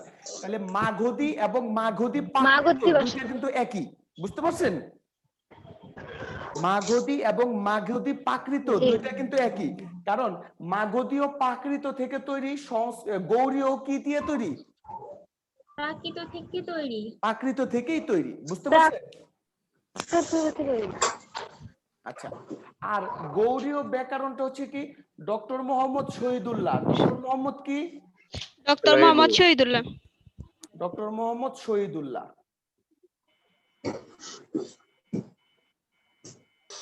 বলছে ডক্টর মোহাম্মদ শহীদুল্লাহর মতে বাংলা ভাষা কোন ভাষা থেকে এসেছে? গৌড়ীয় প্রাকৃত থেকে। কি প্রাকৃত থেকে? গৌড়ীয় প্রাকৃত থেকে। ডক্টর মোহাম্মদ শহীদুল্লাহর মতে বাংলা ভাষা এসেছে 7ম শতাব্দীতে। কোন শতাব্দীতে? 7ম শতাব্দীতে। আর ডক্টর মোহাম্মদ সুনীতি কুমারের মতে বাংলা ভাষা এসেছে 10ম শতাব্দীতে। কোন শতাব্দীতে? 10ম শতাব্দীতে। সবাই কি বুঝতে পারছি না পারি নাই? জি ভাই বুঝছি। আচ্ছা, দেখেন গৌড়ীয় এবং প্রাকৃত আছে,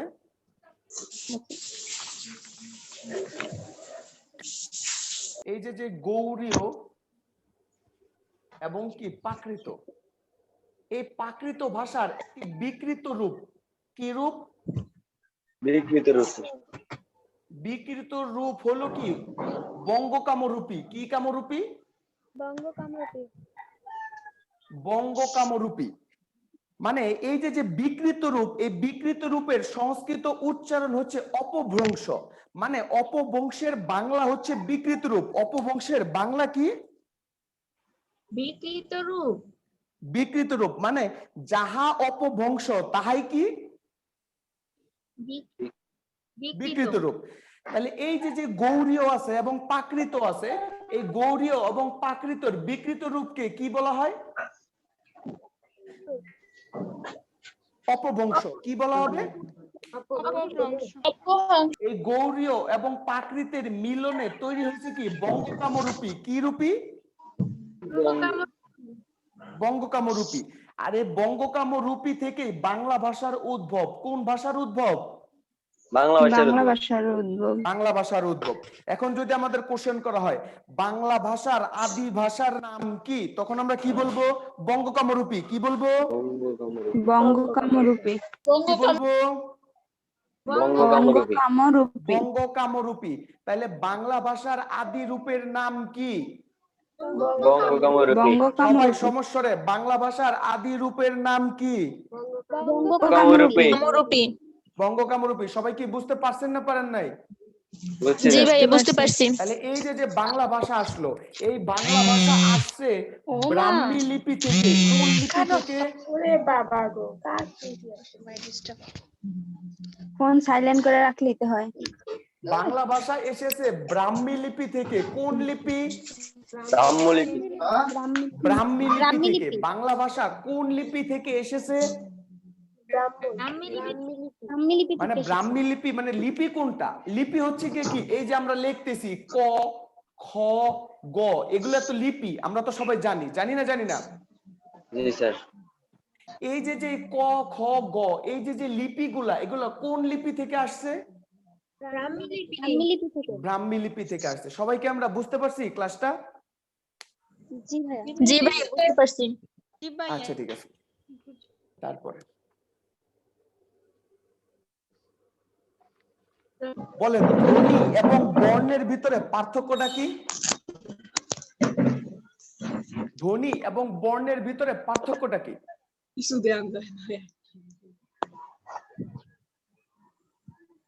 আচ্ছা দেখেন, ধ্বনি শব্দের অর্থ কি? ধ্বনি শব্দের অর্থ হলো আমাদের কণ্ঠ নিঃসৃত যে আওয়াজটা আছে, একে বলা হবে ধ্বনি। একে বলা হবে কি? ধ্বনি।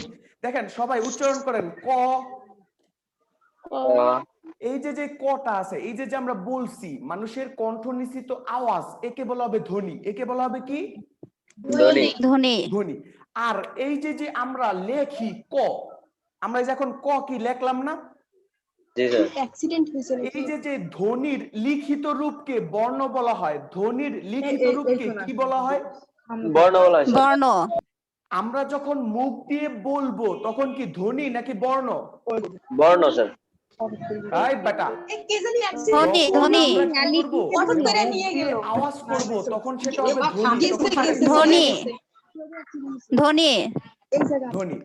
আর যখন আমরা লিখবো, খাতায় লিখবো, তখন সেটা হবে বর্ণ, তখন বর্ণ সেটা কি হবে? বর্ণ বর্ণ। তাইলে ভাইয়া যাহা সাইড টক ধ্বনি বেশি হচ্ছে। তাহাই কি? আর এই যে যারা চাল টাল মাপতেছেন, যাদের বাসায় চাল মাপা হইতেছে, তারা মিউট করে নেন। কয় কেজি চালের ভাত দুপুরে রান্তেছেন, আমরা কিন্তু সবাই শুনে ফেলাইতেছি।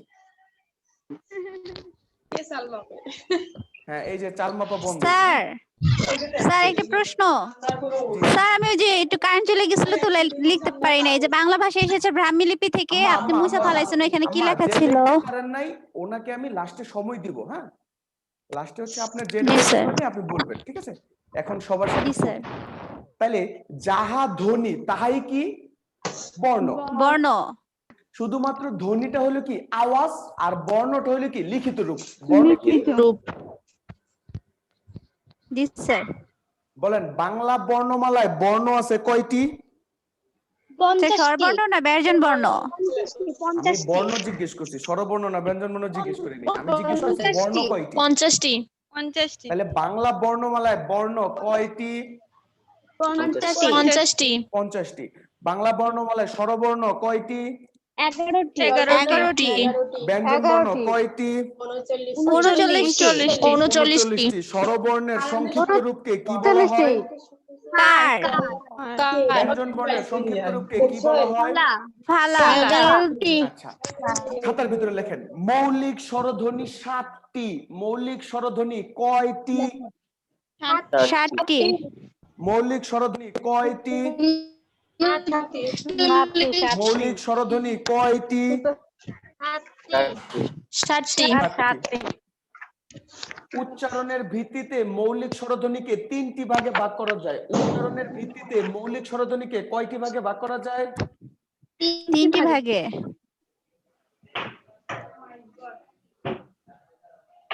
সবাই খাতার ভিতরে কেউ লেখেন না, আগে দেখেন, বুঝেন, ঠিক আছে? তারপরে লেখেন।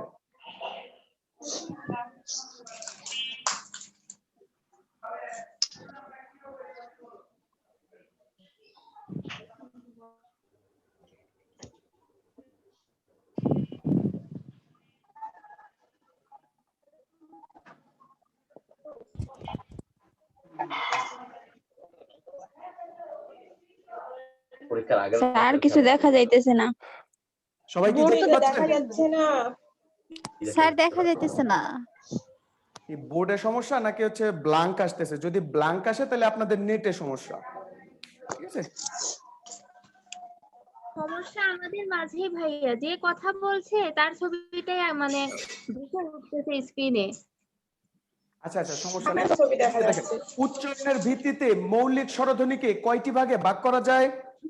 3টি ভাগে। 3 ভাগে। উচ্চারণের ভিত্তিতে মৌলিক স্বরধ্বনিকে কয় ভাগে ভাগ করা যায়? 3 ভাগে। ভাগে। 3 ভাগে। প্রথম যে ভাগ আছে সেই ভাগকে বলা হবে প্রসূত। কি বলা হবে? প্রসূত। প্রসূত মানে কি? ঠোঁটগুলা টান টান থাকবে। প্রসূত মানে ঠোঁটগুলা কি কি থাকবে? টান টান থাকবে। টান টান থাকবে। তাহলে উচ্চারণ করেন ই, ই, এ, এ, এ। বলেন, ঠোঁটগুলা কি টান টান হইছে না হয় নাই? হইছে।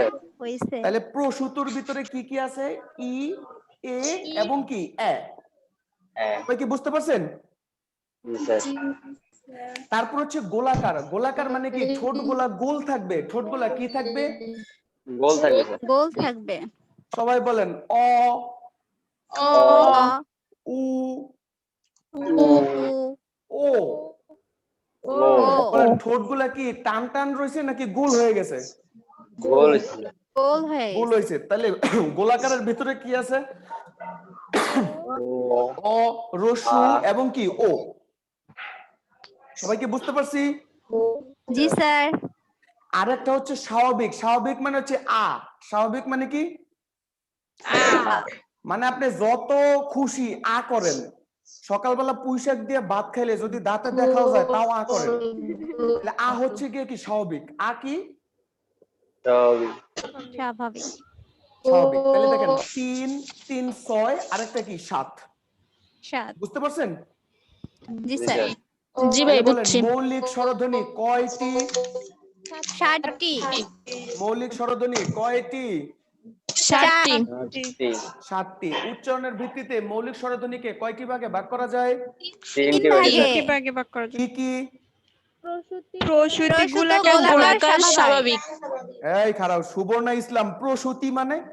প্রসূতি মানে গর্ভবতী, এটা প্রসূতি না, এটা প্রসূত। প্রসূত। প্রসূত, গোলাকার, স্বাভাবিক।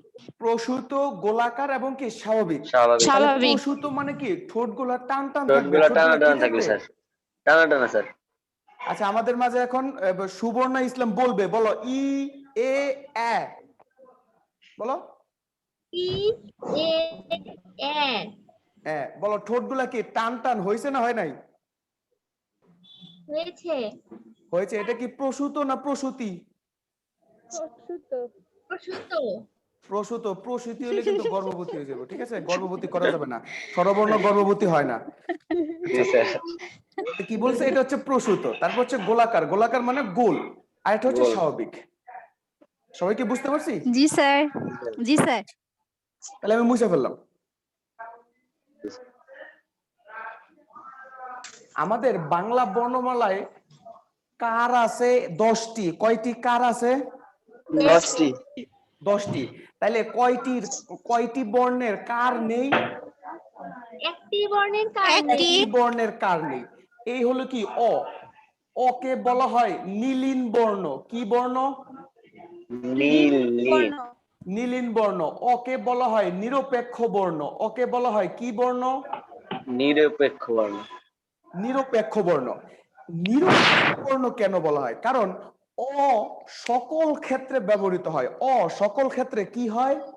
ব্যবহৃত হয়। ব্যবহৃত হয়। ব্যবহৃত হয়। উচ্চারণ করেন সবাই, ক। ক।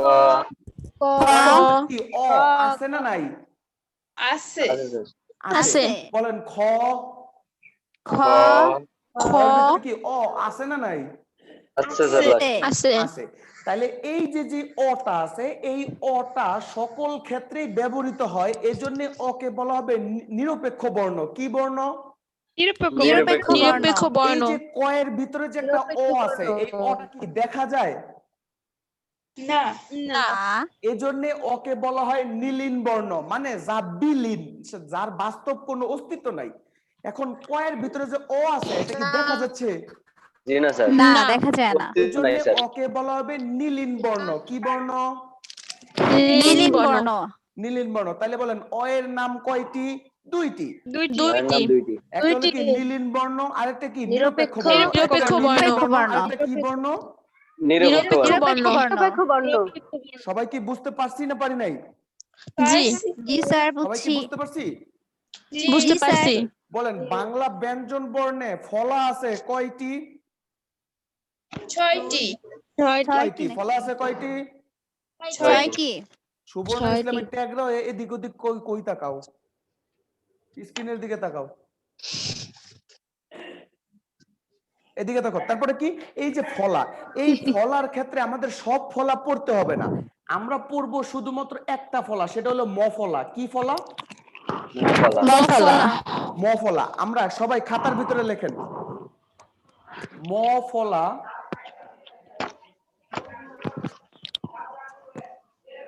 ম ফলা শব্দের প্রথমে এবং দ্বিতীয়তে বসলে উচ্চারিত হয় না। উচ্চারিত হয় না।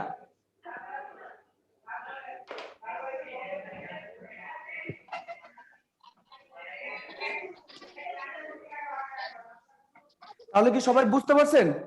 এই যে ম ফলাটা আছে, জি এই ভাইয়া। ম ফলাটা শব্দের প্রথমে এবং দ্বিতীয়তে থাকলে উচ্চারিত হয় না। এখন তাইলে আমি একটা কথা বইলে দিলাম আর আপনারা বিশ্বাস করলেন, তা তো না। এটা তো হচ্ছে কি একটা নমুনা দেখাইতে হবে। বলেন তো এই বেডির নাম কি? স্মৃতি। স্মৃতি। এই বেডির নাম কি? স্মৃতি। স্মৃতি। আমরা কি কোনোদিন বলি যে শ্রীমতি? না স্যার। না তাইলে ম না। ফলা কি শব্দের না। প্রথমে কি বসলে উচ্চারিত হয় নাকি হয় না? হয় না। হয় না এই যে গত পরশুদিন পূজা গেল, কি পূজা গেল? লক্ষ্মী লক্ষ্মী পূজা। লক্ষ্মী পূজা। এই যে লক্ষ্মীর যে এই যে ম ফলাটা আছে, এই ম ফলা কি উচ্চারিত হইছে? না না স্যার না। তাহলে বলেন ম ফলা শব্দের প্রথমে এবং দ্বিতীয়তে থাকলে কি উচ্চারিত হয় নাকি হয় না? হয় না স্যার না। হয় না হয় না। লেখেন ব্যতিক্রম। হয় না। ব্যতিক্রম হলো কি? তালবাস্য, মূর্ধন্য ষ, দন্ত স, হ। তালবাস্য, মূর্ধন্য ষ, দন্ত স, হ। মানে তালবাস্য, মূর্ধন্য ষ, দন্ত স, হ এই চারটি শব্দের সাথে যদি ম ফলা বসে তাহলে উচ্চারিত হয়। তাহলে কি হয়? উচ্চারিত হয় উচ্চারিত হয়। কি হয়? উচ্চারিত হয় মফলা উচ্চারিত হয় যেমন এই যে যে একটা শব্দ আছে, এটা কি আমরা আকস্মিক বলবো না আকস্মিক বলবো? আকস্মিক। আকস্মিক আকস্মিক বলবো। কেন আকস্মিক বলবো? কারণ হচ্ছে কি মূর্ধন্য ষ আছে, আর মূর্ধন্য ষ থাকলে ম ফলা উচ্চারিত হয় নাকি হয় না? হয় হয়। হয়। তাহলে ম ফলা শব্দের প্রথমে এবং দ্বিতীয়তে থাকলে।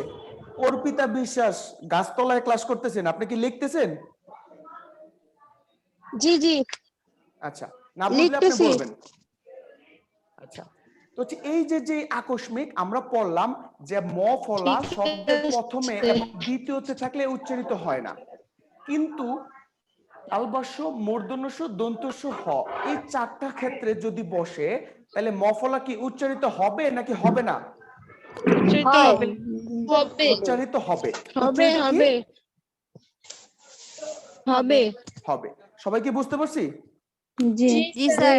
আচ্ছা, বলেন ক থেকে ম পর্যন্ত স্পর্শ বর্ণ কয়টি? 25টি। ক, হ্যাঁ, ক থেকে ম পর্যন্ত 25টি। স্পর্শ বর্ণ আছে 25টি। কয়টি আছে? 25টি। ক থেকে ম পর্যন্ত স্পর্শ বর্ণ কয়টি? 25টি। 25টি। এই যে যে আমরা ক থেকে ম পর্যন্ত 25টি স্পর্শ বর্ণ, একে উচ্চারণের ভিত্তিতে 5টি ভাগে ভাগ করা গেছে। কয়টি ভাগে? 5টি ভাগে 5টি ভাগে। উচ্চারণের ভিত্তিতে ক 5টি থেকে ম পর্যন্ত বর্ণগুলাকে কয়টি ভাগে ভাগ করা গেছে? 5টি ভাগে শুনি নাই, সমস্বরে সবাই জোরে শুনি নাই। কয়টি ভাগে? 5টি ভাগে। 5টি ভাগে। কয়টি ভাগে? 5 ভাগে 5টি ভাগে। 5টি ভাগে ভাগ করা গেছে। 5টি ভাগে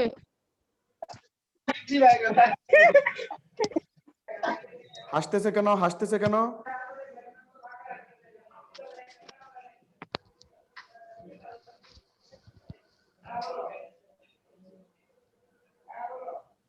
আচ্ছা, 5টি ভাগে ভাগ করা গেছে। দেখেন আমরা এখন ক খ পড়বো। হ্যাঁ, আমরা হচ্ছে আগে লেখি, তারপর হচ্ছে গিয়ে পড়ি। আগে লিখি।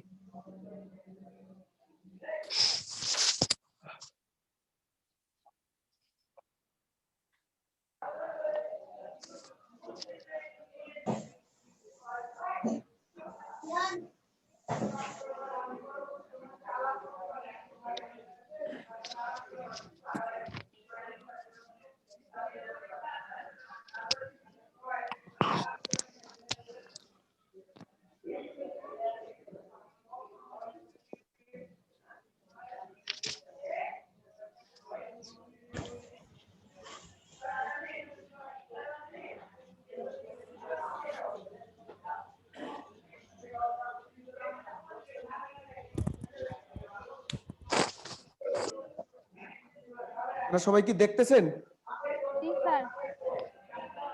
ওই সবাই তো হচ্ছে আনমিউট করা। ওই বাপ মা যাই কিছু বা আশেপাশে যা কিছু আছে, কেউ যদি বলে যে তুই এত বড় হয়ে গেছস তারপরে ক খ পড়স, তারে বইলেন যে জন্ম থেকে মৃত্যু পর্যন্ত ক খই পড়তে হবে। তাহলে পরে কইবো যে হচ্ছে স্কুল পাস করছস, মেট্রিক পাস করছস, ইন্টারমিডিয়েট পাস করছস, এখনো ক খ শিখতে পারস নাই, তখন আবার সমস্যা।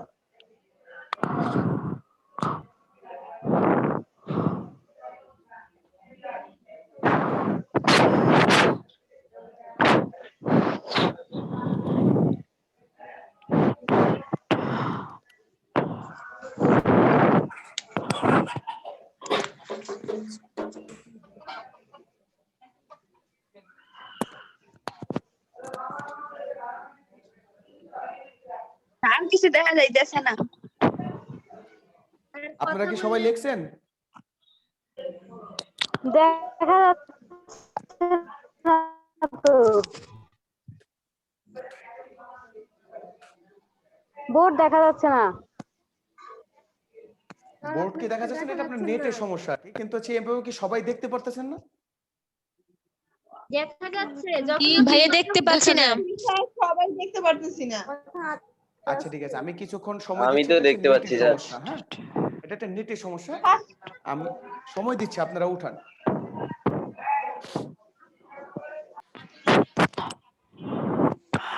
সমস্যা হইলো স্যার যে মিউট করা থাকে না, তো এই জন্য অন্যের ইয়াগুলো আইসা পরে আপনারটা দেখা যায় না, এই জন্য সমস্যা হয় আর কি। মুরগি টুরগি সবকিছু বন্ধ করে মিউট করে তারপর আগামী ক্লাসে থাকবেন, ঠিক আছে? মুরগি, ছাগল, হাঁস যা আছে। ভাইয়া যখন আপনি কথা বলেন তখনই শুধু দেখা যায়, কথা না বললে দেখা যায় না, অন্যকে দেখা যায়। অন্য কেউ দেখবেন ফ্রি ফ্রি, সমস্যা কি?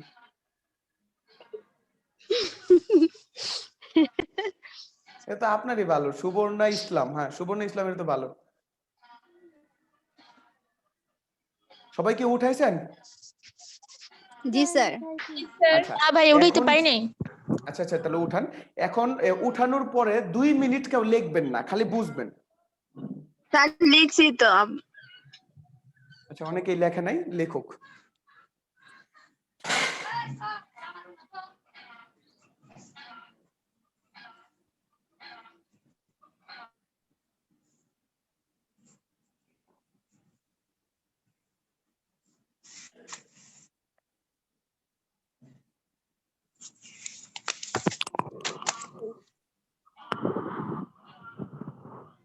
আচ্ছা, সবাই কি লিখছেন?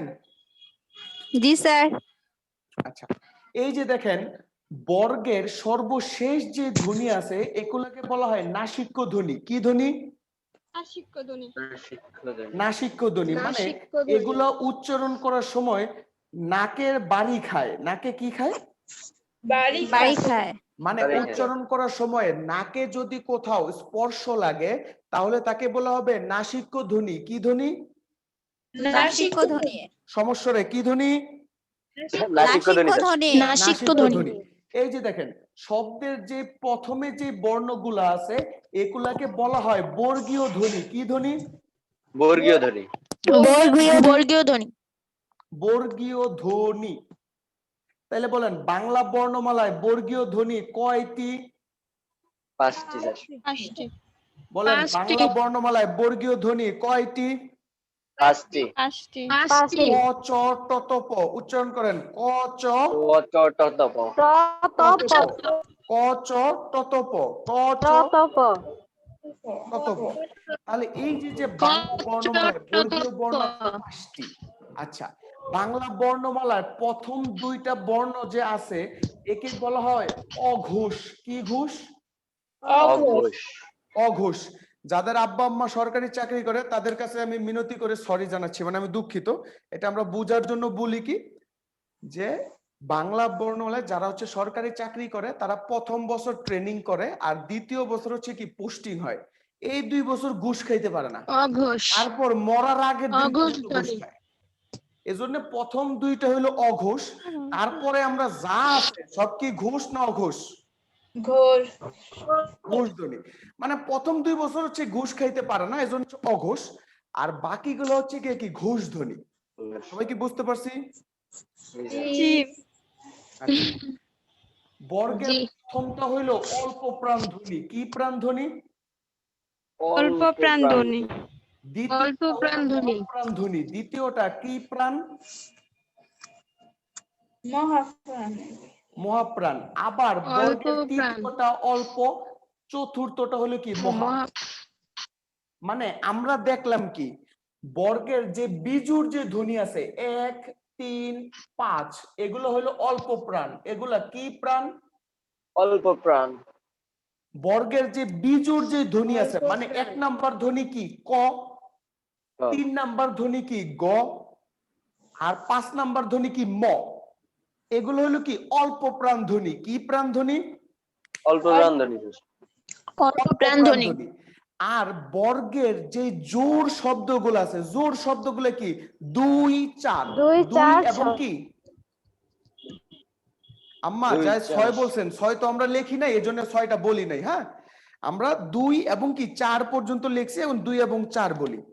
তাহলে বর্গের 2 নাম্বার ধ্বনি এবং 4 নাম্বার ধ্বনি কি অল্প প্রাণ নাকি মহাপ্রাণ? মহাপ্রাণ। অল্প প্রাণ নাকি মহাপ্রাণ? মহাপ্রাণ।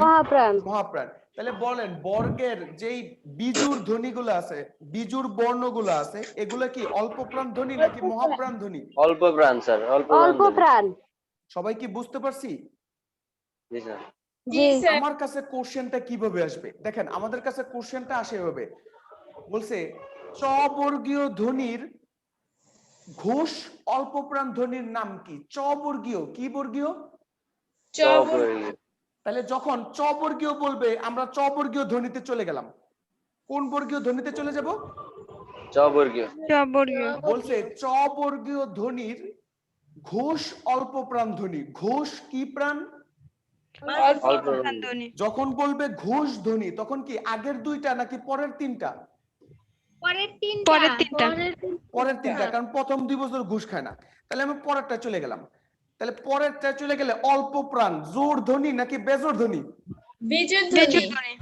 অল্প প্রাণ জোর ধ্বনি নাকি বেজোর ধ্বনি? বিজোড় ধ্বনি। বিজোর ধ্বনি। এই যে বোর কার্য, এটা হচ্ছে কি প্রশ্নের উত্তর। তাহলে আমাকে যদি বলে যে চ বর্গীয় ধ্বনির ঘোষ অল্প প্রাণ ধ্বনির নাম কি, তখন আমি কি বলতে পারবো? বোর কার্য এবং কি ইয়। বোর কার্য এবং কি বলতে পারবো? কেউ প্রশ্নের উত্তর দিবেন না, আমি শুধুমাত্র সুবর্ণা ইসলামকে দেখতেছি, তাকে প্রশ্নটা আমি করতেছি, কারণ আর কাউকে আমি দেখতেছি না। আচ্ছা বলেন সুবর্ণা ইসলাম, ত বর্গীয় ধ্বনি কোন বর্গীয় ধ্বনি? ত বর্গীয় ধ্বনির ঘোষ মহাপ্রাণ ধ্বনির নাম কি?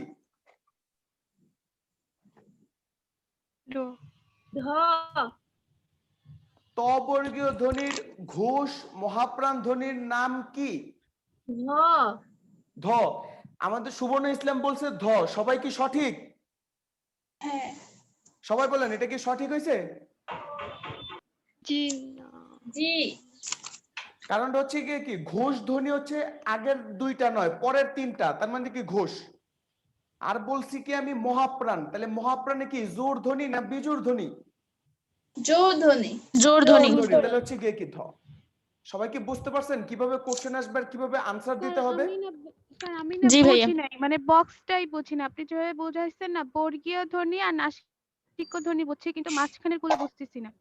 আচ্ছা কে বুঝতেছেন না একটু বলেন, আমি দেখাচ্ছি। হ্যাঁ দেখেন আমি আবার বলতেছি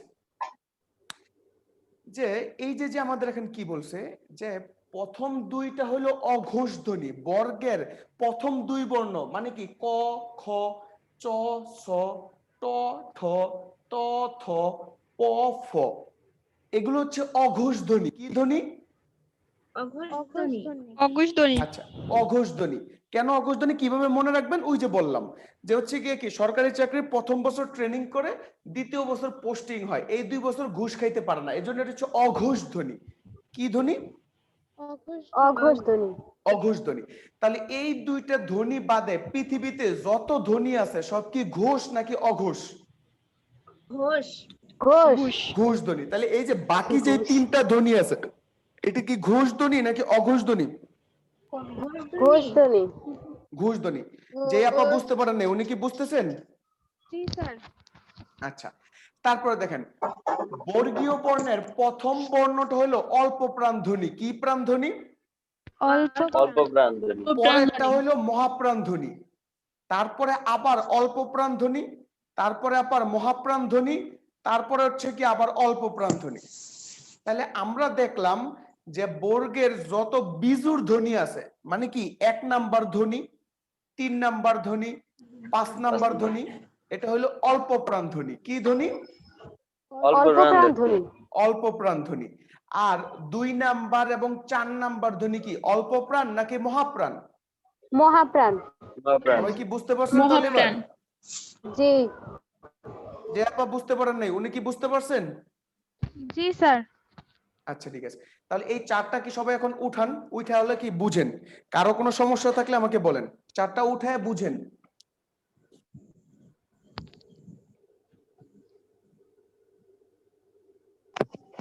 উঠানো হয়েছে তো স্যার।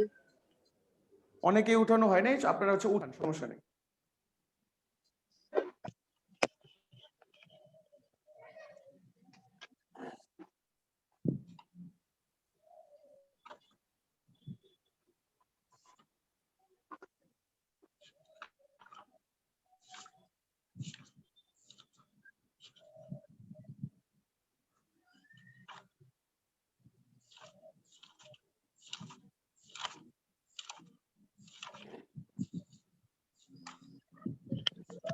স্যার একটা প্রশ্ন ছিল।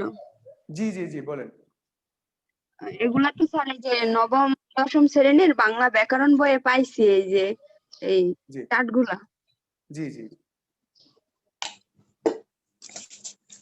নবম দশম শ্রেণীর বাংলা ব্যাকরণ বই আপনারা দেখবেন যে অনেক হিউজ পরিমাণে করা আছে। হ্যাঁ, এই জন্য আমি কি করলাম, এক চার্টের ভিতরে সবগুলো উল্লেখ করে দিলাম আপনার। হ্যাঁ, হচ্ছে কি হিউজ ওখানে হিজিবিজি করে লেখা আছে, আমি এক চার্টের ভিতরে দিছি। তাহলে আপনাদের কি উপকার হয়েছে না? সবার কি উঠানো কমপ্লিট? জি ভাইয়া। আচ্ছা, আমি তাহলে মুছে ফেললাম।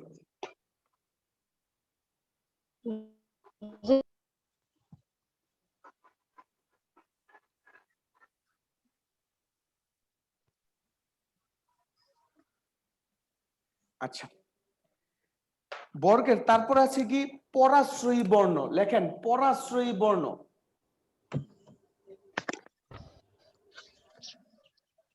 পরাশ্রয়ী বর্ণ, বাংলা বর্ণমালায় পরাশ্রয়ী বর্ণ আছে তিনটি। কয়টি? তিনটি। তিনটি। পরাশ্রয়ী বর্ণ বলতে কি বোঝায়, যে এই বর্ণগুলা নিজেরা উচ্চারিত হইতে পারে না, অন্যের সাহায্য নিয়ে উচ্চারিত হয়। যেমন কি অনুস্বার, বিসর্গর, চন্দ্রবিন্দু। অনুস্বার, বিসর্গর, চন্দ্রবিন্দুর কি, যে আপনার মনে করেন অন্যের সাহায্য ছাড়া কখনো একাকী বসতে পারছে না। তাহলে যদি আমাদের কোশ্চেন আসে যে বাংলা বর্ণমালায় পরাশ্রয়ী বর্ণ কয়টি, আমরা তাহলে কয়টা বলবো? তিনটি। বাংলা বর্ণমালায় পরাশ্রয়ী বর্ণ কয়টি? তিনটি। আচ্ছা, তারপর লেখেন তারণজাত ধ্বনি। দুইটি।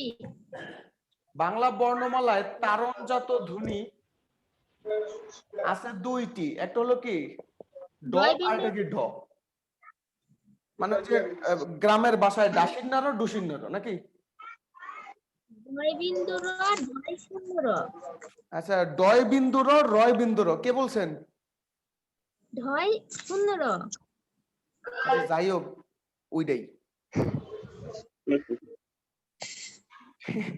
ঠিক আছে।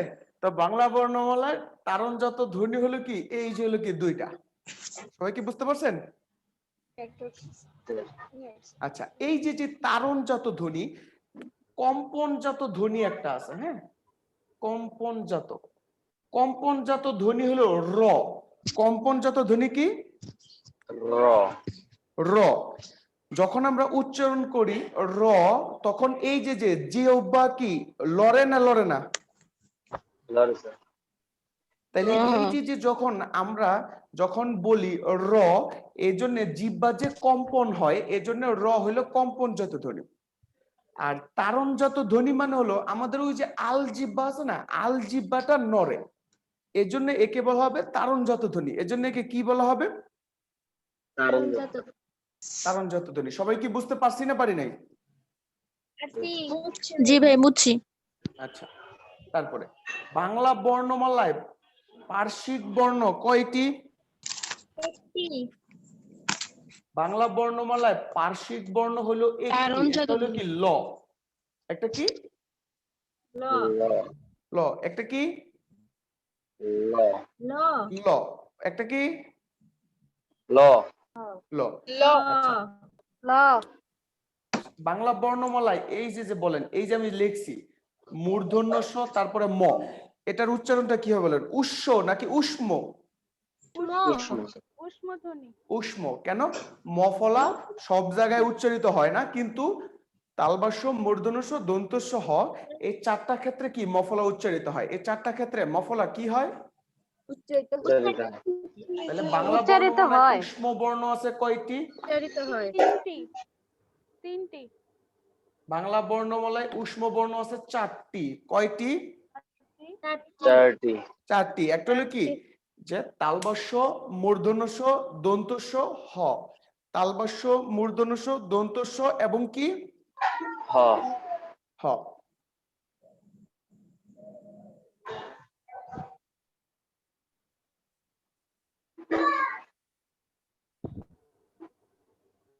তাহলে আমরা কি সবাই কি আজকের যে যতটুকু পড়াইছি ক্লাসটা কি বুঝতে পারছি সবাই?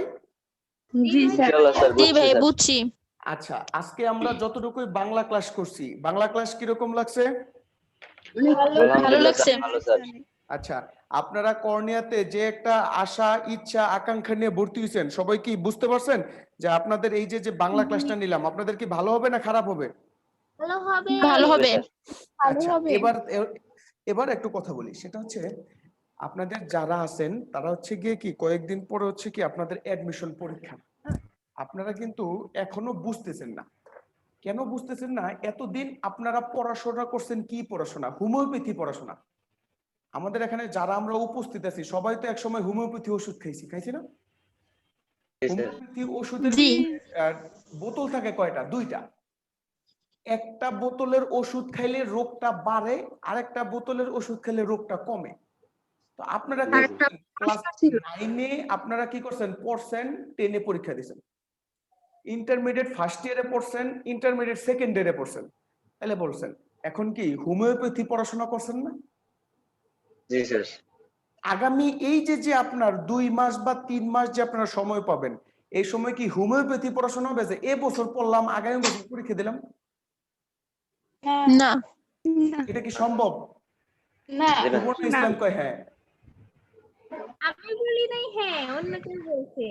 আচ্ছা, তাহলে বলেন এতদিন আমরা জীবনে কি করছিলাম? হোমিওপ্যাথি পড়াশোনা করছিলাম, কিন্তু এখন আমাদের হোমিওপ্যাথি পড়াশোনা করলে কাজ হবে না। এখন আমাদের এলিট টাইপ পড়াশোনা করতে হবে। কি টাইপ পড়াশোনা? এলিট টাইপ মানে এলিওপ্যাথি ট্যাবলেটের মতো। প্যারাসিটামল খাইলে জ্বর থাকে না? থাকে না? থাকে না।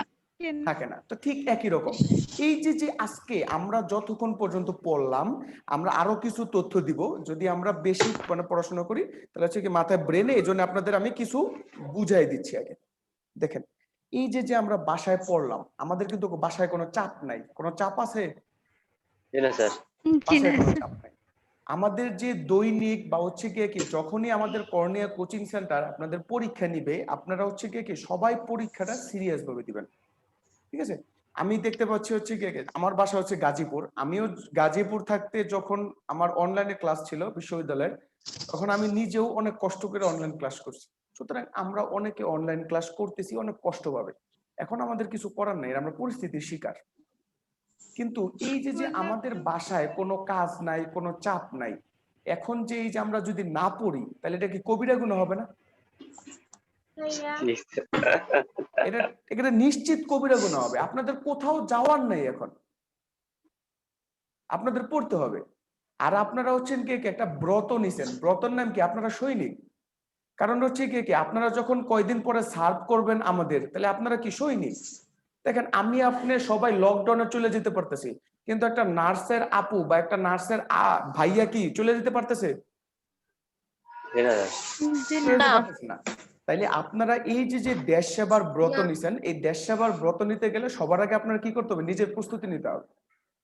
সুতরাং এই যে যে বাসায় যেভাবে আপনারা পড়তেছেন এর দ্বিগুণ ভাবে পড়তে হবে। বুঝতে পারছেন? যদি আপনারা দ্বিগুণ ভাবে যদি পড়াশোনা না করেন, আপনাদের কিন্তু চান্স হবে না। আর চান্স না হইলে এই যে বাপ মা কষ্ট করে যে আপনাদের টাকা দিতেছে, এই টাকা কি কোনো আছে, দাম আছে কোনো? তাহলে আজকে আমরা এই যে বাসায় যা পড়লাম বা হচ্ছে গিয়ে কি আমাদের কর্নিয়া কোচিং সেন্টারে দৈনিক বা নির্ধারিত টাইমে যেই ক্লাসগুলোই হয়, এই ক্লাসগুলো আপনারা পড়বেন। এই যে আপনারা এখন কি করলেন? 2 ঘন্টা ওয়াজ শুনলেন। এখন কি ওয়াজ কি শুনলেই হয় না ওয়াজের আমল করতে হয়? আমল করতে হয় স্যার। আচ্ছা, তো কিরকম, দাদা আর নাতি গেছে আপনার ওয়াজ শুনতে। তো ওয়াজ শুনতে আসার পরে হুজুরে নাকি ওয়াজ করছে যে টাকনুর উপরে লুঙ্গি তোলা যাবে না, ঠিক আছে। তো মাঝখানে হচ্ছে গিয়ে কি আপনার একটা গুদারা ঘাট মানে খেয়া ঘাট আর কি। তো খেয়া ঘাটে হচ্ছে গিয়ে আপনার নৌকা নাই। তো দাদা কয় নাতিরে, কয় তুই সামনে যা। কয় কে, কয় না তুই সামনে যা। আচ্ছা সামনে গেল। তো নাতির তো পুরো লুঙ্গি টুঙ্গি সব ভিজা গেছে, দাদার কোনো লুঙ্গি ভিজে নেই। তো নাতি জিজ্ঞেস করলো কি ব্যাপার দাদা, তোমার লুঙ্গি ভিজে নেই কে লেগে? হুজুরে তো কইছে টাকনুর উপরে লুঙ্গি তোলা নিষেধ। কয় আমি কি ওয়াজ সাথে করে নিয়েছি? ওয়াজ তো হচ্ছে নদীর ওই পারে রেখে দিয়েছি। তো এই যে যে আপনাদের 1-1.5 ঘন্টা যে আমরা ওয়াজ করি, এই ওয়াজের আমলগুলা কি? আপনারা একটা বই কিনবেন, বিগত সালের প্রশ্ন ব্যাংক কিনবেন। প্রশ্ন ব্যাংক কিনা দৈনিক আপনারা প্র্যাকটিস করবেন। আজকের আমাদের প্রথম বাংলা ক্লাস, এজন্য হচ্ছে কি আপনাদের সময়টা পরে দেওয়া হচ্ছে, কিন্তু আগামী মঙ্গলবার বা আগামী রবিবার বা কোনো এক সময় যখন আমি আবার আসব, প্রথম হাফ এন আওয়ার আপনাকে সময় দেওয়া হবে, আপনি আমাকে কোশ্চেন করেন। বিগত ক্লাসে আমি যা পড়াইছি আপনারা কি করবেন, বই খুলবেন। যাদের 9-10 এর বই আছে তারা 9-10 এর বই খুলবেন, যাদের আরো ভালো বই আছে আরো ভালো বই খুলবেন, যাদের প্রশ্ন ব্যাংক আছে তারা প্রশ্ন ব্যাংক খুলবেন। খুইলা কি করবেন, প্র্যাকটিস করবেন। একটা প্রশ্ন আপনি বুঝতেছেন না, সুন্দর করে আপনি টুইকা রাখবেন, প্রশ্ন মানে পৃষ্ঠাটা ভাঁজ করে রাখবেন। আগামী ক্লাসে যখন আমি আপনাদের আধা ঘন্টা সময় দিব, সেই আধা ঘন্টা সময় আপনি আমাকে কোশ্চেন করেন। কারণ স্যার একটা প্রশ্ন। জি জি জি স্যার ওই যে প্রশ্ন ব্যাংকের কথা যে বললেন, ওইটা আমি খুঁজে আসছিলাম, তো ওইটা বলছে যে ডিপ্লোমা নার্সিং এর জন্য ওইটা নাকি নাই, এমনিতে প্রশ্ন ব্যাংক আছে ওইটা নেওয়ার কথা বলছে। তাহলে কি ওইটা নিব? হ্যাঁ, আপনি এমনিতে নিয়ে যদি ডিপ্লোমা বা নার্সিং এর যদি প্রশ্ন ব্যাংক না থাকে, এখন আপনার তো প্র্যাকটিস করতে হবে, তাহলে আপনি এমনি নিয়ে আপনি প্র্যাকটিস করবেন। কারণ আমি যে পড়াইতেছি, আমার পথ প্রবন্ধের ভিতরে কি বলছে যে আমি কারো কথায় বেদ বাক্য হিসেবে মেনে নিব না। আমার পথের ভিতরে এই কথা বলছে না কাজী নজরুল? জি স্যার। তো আমি যে পড়াইতেছি এই পড়ানোর সত্যতাটা কোথায়, আপনারা কোথায় গেলে পারবেন? বা এই যে যে 2 ঘন্টা বা 3 ঘন্টা সময় আপনি আমাকে দিতেছেন, এইটার ফিডব্যাকটা কি? এই ফিডব্যাকটা হলো আপনি দৈনিক প্র্যাকটিস করবেন। বুঝতে পারছেন? জি sir. Bangla, English, physics, chemistry যা আছে আপনি দৈনিক প্র্যাকটিস করবেন। যদি একটা দিন আপনি 2 ঘন্টা বা 2.5 ঘন্টা পড়তেছেন, আপনার মাথা হ্যাং হয়ে গেছে, আপনি সুন্দর করে চিত হইবেন, চিত হয়ে বুকের উপর প্রশ্ন ব্যাংকটা নিয়ে আপনি দাগাইতে থাকেন, কোনো সমস্যা নেই। মানে এই যে যে বাদ বাকি যে 3টা মাস সময় আছে, এই 3টা মাস সবে 1 ফুটা সময় যদি আপনি লস করেন, আপনি নিজেকে নিজে কবিরা গুনাহ করতেছেন। জি স্যার। বুঝতে পারতেছেন বিষয়গুলো? জি জি স্যার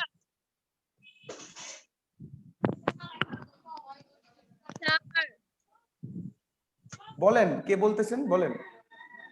আমাদের এই নার্সিং কোচিং এর মানে অ্যাডমিশন পরীক্ষাটা কোন মাসে হবে? অ্যাডমিশন পরীক্ষাটা হবে কি, যদি স্বাভাবিক থাকে তাহলে হচ্ছে জানুয়ারি ফেব্রুয়ারিতে, আর স্বভাবতই হচ্ছে গিয়ে কি ডিসেম্বর অথবা জানুয়ারিতে হয়ে থাকে। আপনাদের হাতে আর 2 থেকে 3 মাস সময় আছে, মানে 90 দিন সময় আছে। আপনি বেসিক মার্ক ধরে রাখেন 90 দিন। যদি 90 দিনের আপনি প্র্যাকটিস করেন, আপনার না পারার কিছু নাই। এই যে যে বইগুলো আছে, এই বইগুলো কি আপনি ইন্টারমিডিয়েটে পড়ছেন না? জি স্যার। এই বইগুলাই আবার আমরা পড়াইতেছি। কারণ কি, আপনার ওখানে ফাঁক ফোকর ছিল, এই জন্য আমরা পড়াইতেছি।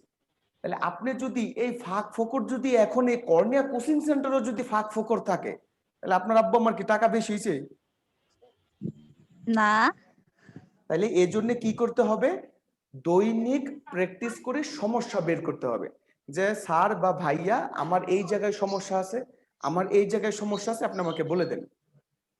আমরা বলে দিতে বাধ্য, কারণ আপনাকে যখন আমরা ভর্তি করছি আপনার সমস্ত প্রকার দায় দায়িত্ব আমরা নিছি। আপনারে 100% বুঝান। জি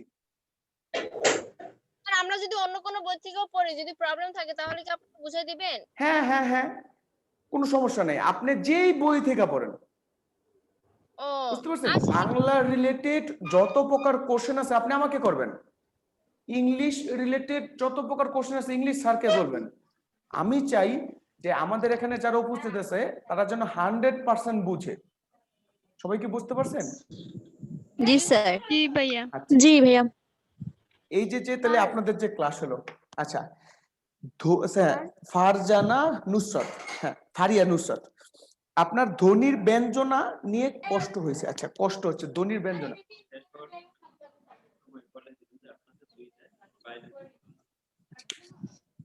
তো ধ্বনির ব্যঞ্জনা, ধ্বনির ব্যঞ্জনা হলো শব্দ হবে। ধ্বনির ব্যঞ্জনা শব্দ মানে কি? শব্দ হবে। শব্দ হবে। ফারিয়া নুসরাত আপনি একটু বললেন ধ্বনির ব্যঞ্জনা মানে হচ্ছে শব্দ হবে। আরেকটা হচ্ছে অনুভূতি প্রকাশ। এই অনুভূতি প্রকাশে শব্দ হয় না, শব্দ হবে না। কিরকম? ফারিয়া নুসরাত ভিডিওটা অন করেন। আচ্ছা আপনার ধ্বনির ব্যঞ্জনার জিনিসটা কি? হ্যাঁ ধ্বনির ব্যঞ্জনার জিনিস হলো যে শব্দ হয়। যেমন ক্রিং ক্রিং করে মোবাইল বাজছে, যখন ক্রিং ক্রিং করে মোবাইল বাজে তখন কি শব্দ হয় নাকি হয় না? হয়। ফারিয়া নুসরাত শব্দ কি হয় নাকি হয় না? হয়। যদি শব্দ হয়ে থাকে তাহলে সেটা হবে ধ্বনির ব্যঞ্জনা। যেমন যদি বলে শো শো করে বাতাস বইছে, শো শো বর্গে কি হয়েছে? বাতাস বইছে। আচ্ছা যখন ঘূর্ণিঝড় হয় বা যখন হচ্ছে কি ঝড় জলোচ্ছ্বাস আছে তখন বাতাসের শব্দ কি শোনা যায় না যায় না? যায়। আচ্ছা বলেন তাহলে এটা কি ধ্বনির ব্যঞ্জনা নাকি অনুভূতি প্রকাশ? ধ্বনি ব্যঞ্জনা। আচ্ছা বলছে ছোটকালে আমরা পড়ছি ফোরা টন টন, ওই যে বলছে না ফোরা টন টন মাসি বন বন, ছড়াটা পড়ছেন না? জি স্যার। বলছে ব্যথায় আমার ফোরাটা টন টন করতেছে। এখন ফোরা যে টন টন করে এটা কি টন টন আওয়াজ হয়? না। আচ্ছা তাহলে বলেন এটা কি ধ্বনির ব্যঞ্জনা নাকি অনুভূতি প্রকাশ? অনুভূতি প্রকাশ। অনুভূতি প্রকাশ। বুঝতে পারছেন? ওই যে একটা ডায়লগ আছে না, কয় এরকম একটা থাবড়া দেবো বিটিভির মতো জিরজির করবে। কারণ আসলে কি মাথা বিটিভির মতো জিরজির করে? তাহলে বলেন এটা কি ধ্বনির ব্যঞ্জনা নাকি অনুভূতি প্রকাশ? অনুভূতি প্রকাশ। ফারিয়া নুসরাত আপনি কি বুঝতে পারছেন? স্যার। জি কে? ওই যে ব্রাহ্মী লিপিটা আমি বলছিলাম একটু লিখতে পারি নাই, কারেন্ট চলে গেছিল। আচ্ছা আচ্ছা ব্রাহ্মী লিপি, হ্যাঁ ব্রাহ্মী লিপি হলো এই যে দেখেন এই যে আমরা লিপিগুলো দিয়ে লিখতেছি না, এই যে ক খ এগুলো কি একটা লিপি না? যে প্রশ্নটা করছেন সে একটু উত্তর দেন।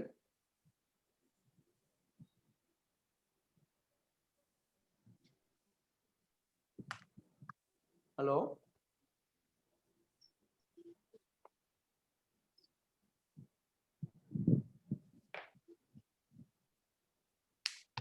প্রশ্ন। জি জি জি বলেন। আর নেক্সট ক্লাসটা কখন হবে আজকে? আজকে হচ্ছে দুইটাই আপনাদের বায়োলজি ক্লাস আছে। বায়োলজি। জি জি। আর আপনারা একটা করবেন, যারা হচ্ছে এই যে ক্লাসে যারা উপস্থিত আছেন আপনারা কি করবেন, একটা জুম হোক বা যে কোনো জায়গায় হোক কর্নিয়া কোচিং এর নামে একটা কি করবেন গ্রুপ খুলবেন। আপনি একটা বই পড়তেছেন, এই বইয়ের ভিতরে কোনো একটা ঝামেলা যদি থাকে সেই গ্রুপের আমরা টিচাররা আনসার দেওয়ার চেষ্টা করব। সারাদিন তো অনেক ব্যস্ত থাকি। খোলা আছে? আচ্ছা তাহলে হচ্ছে কি ওই জায়গায় যদি কোনো সমস্যা থাকে আপনারা ওই জায়গায় হচ্ছে বলবেন। বুঝতে পারছেন? গৌরীয় প্রাকৃতির পর কি লিখছেন? আচ্ছা গৌরীয় এবং প্রাকৃতির পর আমরা লিখছিলাম অপভ্রংশ। কি লিখছিলাম? অপভ্রংশ। অপভ্রংশ। অপভ্রংশ মানে হচ্ছে বিকৃত রূপ। অপভ্রংশ মানে কি? বিকৃত রূপ। বিকৃত রূপ। যেমন সিলেটের কেউ আছেন? সিলেট ভাষা এরকম কেউ আছেন? চট্টগ্রামের কেউ আছেন? চট্টগ্রাম? ডক্টর মোহাম্মদ শহীদুল্লাহ বলছে যে বাংলা ভাষার ধর্ষণ করছে সিলেট আর বাংলা ভাষার মৃত্যু হয়েছে চট্টগ্রামে যায়। মানে সিলেট আর চট্টগ্রামের মানুষ বাংলা ভাষার এত পরিমাণে বিকৃত করছে যে মনে করো যে বাংলা ভাষা বোঝা যায় না। ফারিহা নুসরাত, আমি চট্টগ্রামের। আচ্ছা ফারিহা নুসরাত বাংলা ভাষা বুঝেন তো? মজা করতেছি ভাই হিসেবে, হ্যাঁ। তো এই অপভ্রংশ মানে হচ্ছে কি? অপভ্রংশ মানে হচ্ছে বিকৃত রূপ। তো এই গৌড়ীয় এবং প্রাকৃত অপভ্রংশ থেকে বিকৃত রূপ হয়েছে বঙ্গকামরূপী। কি ভাষা? যে বুঝেন নাই, ফারিয়া নুসরাত, গৌড়ীয় এবং প্রাকৃত, আপনি কি বুঝতেছেন? তাহলে এই যে গৌড়ীয় এবং প্রাকৃত এই দুইটার বিকৃত রূপ হলো বঙ্গকামরূপী, আর বঙ্গকামরূপী থেকে বাংলা ভাষা এসেছে। তারপরে আরো কোনো যদি সমস্যা থাকে একটু কমেন্ট করেন, অথবা হচ্ছে বলেন, আমি বলে দিচ্ছি। স্যার, জি, কে বলছেন? স্যার আমি সুখী খাতুন বলছিলাম। আজকে কি আমাদের ডিপ্লোমার আর কোনো ক্লাস হবে না? হ্যাঁ, 2টার সময় আপনাদের বায়োলজি ক্লাস আছে। স্যার বায়োলজি তো যারা মানে বিএসসি করবে তাদের জন্য না, নাকি ডিপ্লোমাদের জন্য? ভাই ডিপ্লোমাদের কোনো ক্লাস আছে? আজকে ডিপ্লোমাদের ক্লাস নাই। ও আচ্ছা স্যার, থ্যাংক ইউ। আচ্ছা, রাজিয়া সুলতানা মিম মেঘনাথের কয়টি মেঘনাথের নাম শুধুমাত্র 2টা থেকে 3টা। রাবণ পুত্র, বাসব ত্রাস, রাবণী, জিমুতেন্দ্র, এরকম কয়েকটা নাম আছে। তো যেহেতু এটার মূল উপজীব্য বিষয় হলো বিভীষণ এবং লক্ষণ, এজন্য বিভীষণ এবং লক্ষণ থেকে বেশি কোশ্চেনটা আসে। যেমন ওই যে বলা আছে না যে উত্তরিলা রাবণী, তাহলে রাবণের বউ রাবণী না, রাবণের ছেলেকে এখানে বোঝা হয়েছে রাবণী, তাহলে এখানে কি মেঘনাথ। তারপরে বলছে কি যে কে এই ক্ষুদ্রমতি নর সুর লক্ষণ, তাহলে এই যে নর সুর ক্ষুদ্রমতি এগুলো সব হচ্ছে কি লক্ষণের রূপ। তাহলে রাজিয়া সুলতানা মিম, আপনি কি বুঝতে পারছেন?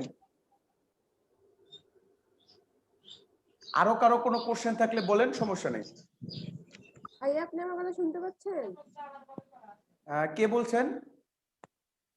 আমি নুসরাত জাহান পান্না। নুসরাত জাহান, এত নতুন নাম দেখতেছি। হ্যাঁ, নুসরাত জাহান পান্না, বাংলা গ্রামারের জন্য কোন বই পড়বো? আচ্ছা, বাংলা গ্রামারের জন্য আমাদের কর্নিয়া থেকে একটা বই আমরা কয়েকদিনের ভিতরে পাবলিশ করব, আর এর আগে আমরা শুধুমাত্র 9-10 এর বইটা পড়তে থাকি, ঠিক আছে? আমরা কর্নিয়াতে কয়েকদিনের ভিতরে আমরা বাংলা গ্রামারের আমরা বই পাবলিশ করব, তখন আপনাদের ঠিকানায় চলে যাবে ইনশাআল্লাহ।